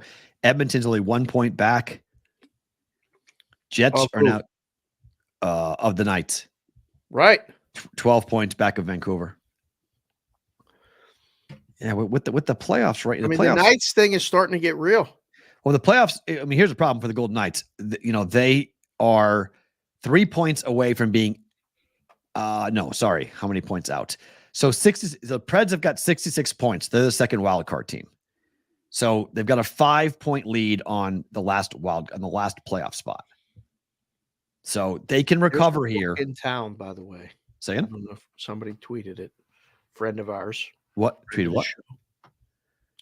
Tweeted that someone, a regulated sports book in town, has the Las Vegas Golden Knights as the odds-on favorite to win the Stanley Cup at 4-1 right now. Are they paying attention to hockey at all? Just saying, not saying. How big of a liability do they have on the Knights? They don't. They haven't looked at it in weeks. Okay. I'm guessing. I mean, who cares? That's insanity. Okay. Yeah. It's 4-1. The next team is Florida at 8-1. There's 4 teams in the West I would take over Vegas. Forget the East. East. There's 4 teams in the West I'm taking over Vegas. Then you add the East in, it's like 4 or 5 teams in the East. They might be like the 9th choice for me right now to win it all. I took a screenshot of it and I forgot to send it to you 2 days ago. Wow. That's And amazing. whoever saw the screen, didn't see my screenshot. They did it themselves and they posted it. And I was like, damn it. I was going to post that. Time for Better to Book.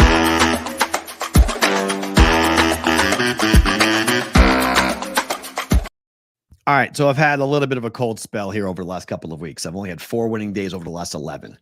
So I'm going to go a little bit off the beaten path. I mean, betting the big. We have to remind everybody that Boston Bruins have had 6 straight draws. I just looked down and saw Otto. 6 straight? That's 6 straight. So that's as good as his second period Dallas bet, going 17 straight for Dallas. 17 straight. Which is alive tonight, by the way. When do the Bruins play next? Let me just take a quick peek because we're going to have somebody set an alert. They don't play Wednesday. It's only 2 games. Bruins next play the Golden Knights against Vegas. The Knights against the Golden Knights. Okay. It ends there. It ends there. Nah, it'll end there. Oh, no? You don't. Oh. Bruins will house them. That's a get-right spot for Boston. It's a banged-up Vegas Golden Knights team going into Boston with their former coach. They're home off of that trip. Yeah, but Bruce Cassidy is the coach of the Bruins. Right. They're going to see Bruce Cassidy on the opposing bench, and they're going to want to go kick the shit out of him. So that's a Bruins house spot. All right, we got to remember that. Yeah. Yes. Nikki Ceramello, that's on you. Remember Montgomery is not great. So so the games I have bet tonight are not the marquee games. I could have bet the Houston game, didn't bet that. Could have bet the KU game. I like KU a lot to win and cover. Didn't bet that game. Going off the beaten path. Wisconsin laying 4.5 at Indiana. Wisconsin has not played well on the road. At Indiana? Indiana sucks right now. Why? Nebraska walked in there and housed them by double digits. Nebraska was 0-7 in the Big Ten before their game against Indiana. They've quit. Indiana's done. If they were an NBA team, it would be 1-2-3 Cancun. Wisconsin needs a road win. Oh, Laying 4.5. why do you do this to yourself? Oh, because I like the handicap. It's a 4-point win according to Ken Palm. Number came down to 4. Sorry, 5-point win according to Ken. 75-70. I'll take a home dog. It has no business. The handicap is right. The handicap is right. This is one of those ones where I'm going to say, give me the home dog. So you can have Indiana. George Mason laying 2 at Fordham tonight. I mean, does this even qualify for the Better to Book and Push It on the show? What are we doing? Of course it does. Yes. George Mason. This is a 4-point win. There's value here on the KenPom numbers. 4-point win, 72-68. They lost the last game against Loyola Chicago. They're 18-9, 7-7. George Mason needs to get going here in the A-10. Need a W. Go into Fordham and beat a Fordham team that's not very good. They're 11-16. They're 5-9 in the A-10. Small number. All right. Wow. We actually have this is amazing content. We have George Mason. In the George Mason. George Mason just came into the chat and said George Mason loves the George Mason pick. Sold, George Mason. George Mason money line -2. Don't lay more than 2 though. If it goes to 2.5 or 3, just put it on the money line because you might get aggravated. George Mason, yes. Whiskey from JC from KC. Wisconsin. Indiana storms the court tonight. I hope the hell not. Wisconsin's God. Wisconsin. Now there should not be a storm. No, should not be. That would be insulting on insulting. Wisconsin. Not even close. Ohtani just hit a home run. Of course. There we go. There's his first. The 5th inning in spring training. Yeah, so Jada likes that. And then finally, this is not to pander to anybody, but CBW is going to be happy. Syracuse -1. against It's not Vatek. Standard anybody. We have the actual guy who president of the Syracuse Orange fan club, alumni, whatever. Yep. I mean, listen, if you want to be a sponsor of the show, we'll put the orange right over my shoulder. I will not. I will wear orange every day and talk about something Syracuse every day if CBW goes and gets us the cash. But Syracuse -1. Yep. Against Vatek is one of the worst teams on the road in college basketball. Why is it only one, P-Rolt? Because it's Syracuse. Syracuse beat North Carolina. Yes, true. So the number's wrong. KenPom has it. Vatek has lost on the road at Pittsburgh, at North Carolina, at Notre Dame, at Miami, at Virginia, at Florida State, at Wake Forest, at Auburn. This team sucks on the road. When's the last time they won a road game? The last road win for Virginia Tech was they beat NC State 84-78. It's their only win in conference on the road this year. 20th of January. Oh, They've lost every other game on the road. God, that line, it should be 3. KenPom has it at 1. No, it's 1.5. It's going up. It's 2. I think at some places. Oh, no, this is bad. I'm going to say bet it. Is this the first time in our history together, over 500 shows that we've done, that we've picked Syracuse in anything? It is not very good. That is not true. Their road, no, it's not actually true. Their ATS record is not less. Is the first time I've bet on Syracuse? No, there's no way. It had to have been other times. No, I've bet too many games. I can't. I don't think it's made better to book it. I think this is the first time. The first time I've ever bet Syracuse basketball on the show. Syracuse basketball or football, because the football team has left a little to be desired as well. A little? I'm just saying. I'm just trying to be nice in case CBW gets us the cash. Syracuse Orange Alumni Association. Put it right here. I'll put that orange. Yeah, they're 6-9. The Vatek is 3-10 ATS on the road. 3-10. That's not true. The juice. Yes, the That's juice. not true. That is wrong. The juice usually comes with the goods. Yeah, sorry, man, but that is dead wrong. They're 3-10 away from home ATS. They suck on the road. They suck straight up. They suck ATS. Vatek at home, different story. Vatek on the road. See you later. He said I picked Syracuse over BC. Maybe I did. I think I did. Oh, I think I did bet Syracuse football over BC. I'm pretty sure that's true. that might have happened. Yeah, I did do that. Because that was a game that they housed Boston College. They beat them up At Syracuse. at Syracuse. Yeah, Yeah, it was a small number. it's okay, man. He got Virginia. He was thinking Virginia, not Virginia Tech. Carrier Dome is trash, but it's still a home court advantage for Syracuse. It is trash. I'll give that to you. It's an absolute garbage of a venue. There's no debating that. Wow. Yeah, it is. It was garbage when I was in high school and I was going there. I was like, why the hell they play sports in this damn thing? It's a dump. And that was in 1992. It's 2024 and the thing is still up. Someone got to demo that thing. I wanted to go in there. I told you that it was in Syracuse for about 36 hours. We did our fraternity bolt there. Those ATOs that don't make us feel very welcome. There's Syracuse logo. I would agree. They got to win for bubble hopes. I agree. That's why it's a must win. Must win for Syracuse bubble hopes. Yep. Listen, I don't mean to burst your bubble, CBW. They ain't getting in the tournament. Ooh, win the ACC tournament. They're not winning the ACC tournament. I mean, we keep it real here. Don't All right, fine. Super chat to Dave's daily picks. I have a 500-1 future on Sabonis to win the MVP. Why is he not getting more action? Well, because of the players ahead of him. Leads the league in triple doubles, 10th player ever to have 40 straight double doubles, 3-0 against the Joker. Yeah, he's going to be a first team all pro. He'll be, all NBA. He's not going to be in the MVP though. What team's he on? The Indiana Pacers. Do you need to know why he's not getting more action? Right. He's not in Indiana. That's why. Nothing personal, Dave. Don't get mad. No, Just but it's telling true. you, that's why. That's why. Right. And he's not. great year, but like, I was on the Kings. Sorry. Sabonis was on the, thank you, it's on the Kings. He was on the, I was like, how's he 3-0? The 3-0 thing threw me. I was like, wait, he's 3-0 against the Joker. He can't be on Indiana. They don't play him 3 times on the Kings. They traded. That was the trade that helped the Pacers explode when they traded Sabonis to the Kings.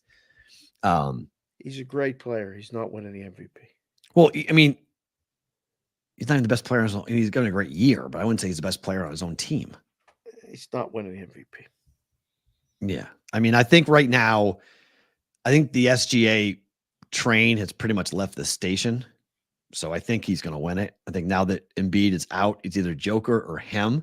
Anybody who's sick of voting for Jokic is going to vote for SGA.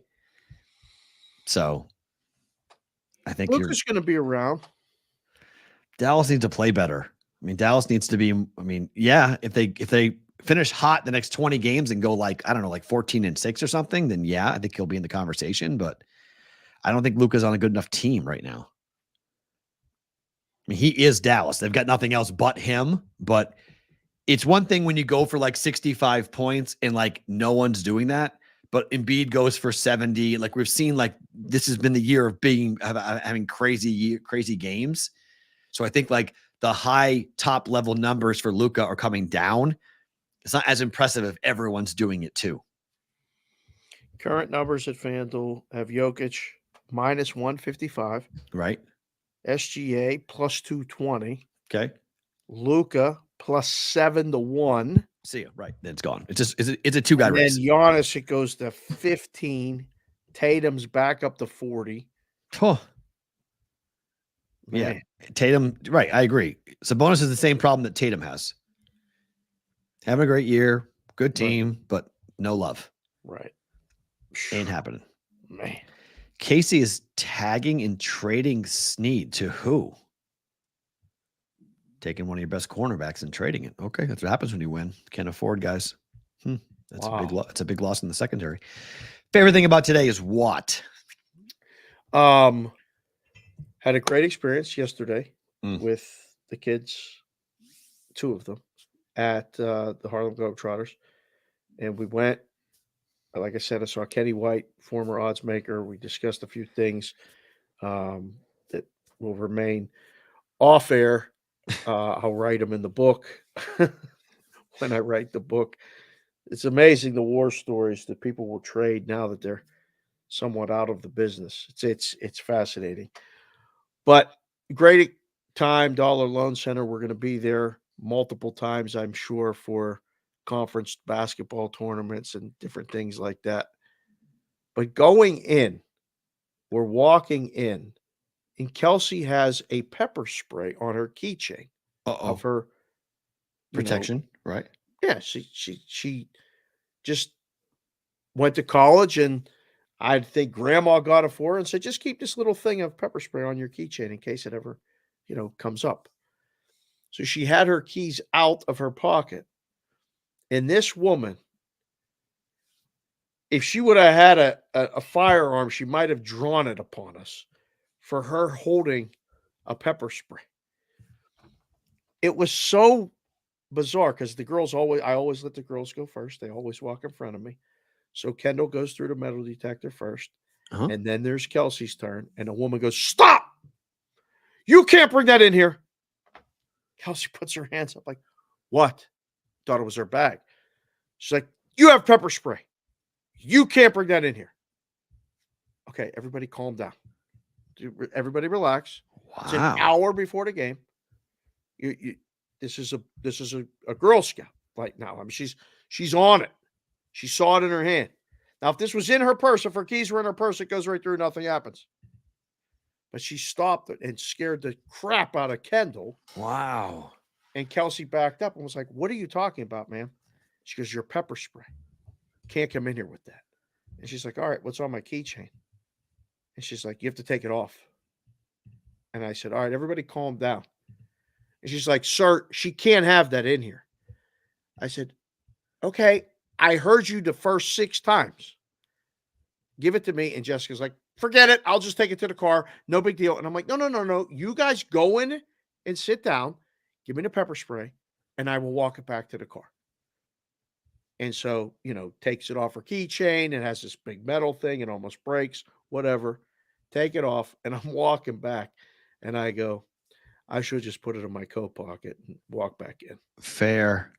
And just to prove, like, you made a big deal about nothing. Fair. And I said, no, I'm not. I don't need to prove a point tonight. Just shut up and let her play by the rules. I walked all the way back to the car, which was on the other side of the arena, put it in the car, and came back in. Everybody got pizza, chips, and the night was done. Then we got back in the car, and Kelsey said, I can't believe that lady made such a big deal about this. And I'm like, listen, you really never know. She may have been having a bad day. She takes her job very seriously. Just abide by the rule and leave. It was no big deal. She's like, yeah, but she yelled and embarrassed me in front of all those people. Kels, nobody cares. Right. I said, just deep breath. It was another lesson in life. Like, she's 18. She was made to feel like a criminal for carrying a pepper spray, little thing like this on her keychain. Protection. Yeah. That could have been in her pocket and nothing would have been said. She happened to be holding it in her hand, and this woman almost backed us out of the arena. A lot of deep breaths. Learned a lot about people. That's all I'm saying. By the way, you froze. Uh-oh. Hold on. Now you're back. Go. The home run he hit was a ball that was down and in. He hit it opposite field. Hit a ball down and in to left field. Guy's a machine. That doesn't even make sense. Wait till you see his shoe tops. Wait till you see the swing. The swing was fucking crazy. He just inside out. He just went. Did it barely go over? And it went out by like 30. No, it went over like in a gap, left center field. How did he do that? Just power, just straight power. I haven't heard it, but I guess the sound off the bat, everyone's saying it just sounded different when he came off the bat. Yeah, I don't know how these guys do it. I mean, like I'm coaching these kids and watching them do it, like watching these major leaguers do stuff that doesn't seem possible. Right. It's unreal. So I went almost the whole show without freezing. I realized why I froze so much yesterday. So I fixed that problem. So that was a me problem. It was my fault. If I don't close that one window that you keep open. No, I have they installed a thing on my spa that I can control the temperature with my phone. Yeah. But it has to be plugged into the router. When I plug it into the router, no bueno. I got to unplug it. Causes all sorts of things because it's yanking off. I freeze when it resets itself and goes to do that. It scans for everything. Yep. And I freeze when it does that. That's it. So that's why. So once I unplug it, that's why I didn't freeze today, because I just unplugged it and we're all good. My favorite thing about today actually what happened yesterday, just like yours. Achievements. Our kids do achievements is always really fun, and it's Madeline is going through figure skating for the first time, and this is the first thing she's ever stuck with from a sport perspective. She's getting to the point now where she actually will stick with things, which is good. For a long time was like she tried figures, she tried dance, she tried singing, she tried piano, she tried all these different things, wasn't able to hit it. But yesterday she tested 2 times. She tested the first time and the teacher was like, I think you could go test for a second time. And so she skipped 2 levels yesterday with her figure skating. Yep. So just beaming, so excited. It just to watch your kid feel accomplished and have that confidence boost and feel like it was special. And so she absolutely loves everything Japanese. So we went to her favorite place in Chinatown, which is, was it the place next to the crane place? No, it's further down. Okay. There's a place in Chinatown where it's called Shiitake Square, I think it's called. And it's unbelievable. The restaurant. So she loves Korean corn dogs, which I can't eat, but like there's a Korean corn dog place there she absolutely loves. So we went there.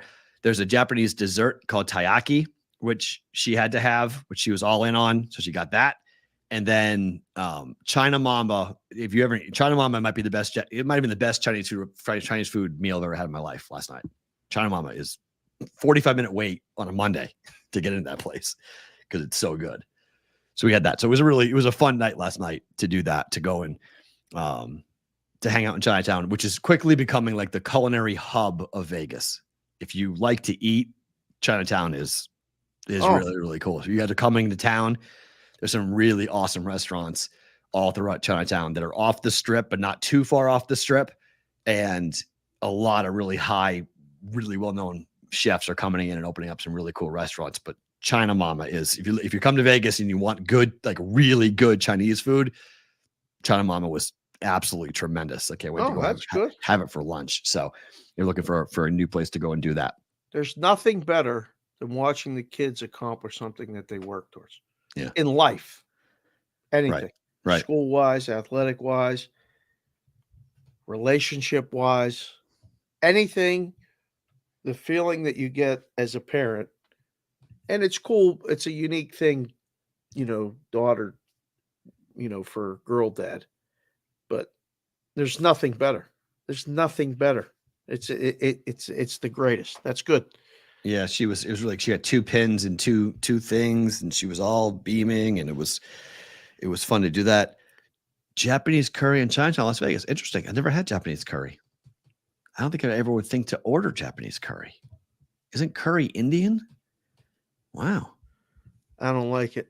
That's one of the few things that I don't like. I'm okay with it. I'm not like, is it like a purple belt? Yeah, I mean, it's kind of like that. A purple belt in figure skating, sure. So she's now out of the training stages. They do all these different. Right. And so she's in alpha now. So it's alpha, beta, gamma, delta. That's the next. She's into freestyle, what it's called. So now she can skate. And like, I was teasing her when she went for a free skate. I was like, you're not wearing your butt pad and you're not wearing a helmet. She's like, why not? I'm like, you don't need it anymore. Oh, these are just crutches. So then she goes, I walk in last night to the testing, and Teresa, her mom looks at me and goes, so you talked to her into taking off the helmet? And I go, yeah, she doesn't need the helmet. She goes, so if she falls, it's on you. I was like, yeah, it's on me. I want her to fall. Let her fall. It's like, she needs to learn what it feels like to fall. Then she won't fall. It's a crutch otherwise. She didn't fall the whole entire time. And then she passed twice, and I was like, exactly. Like, take the damn training wheels off. Throw her in the deep end. See what happens.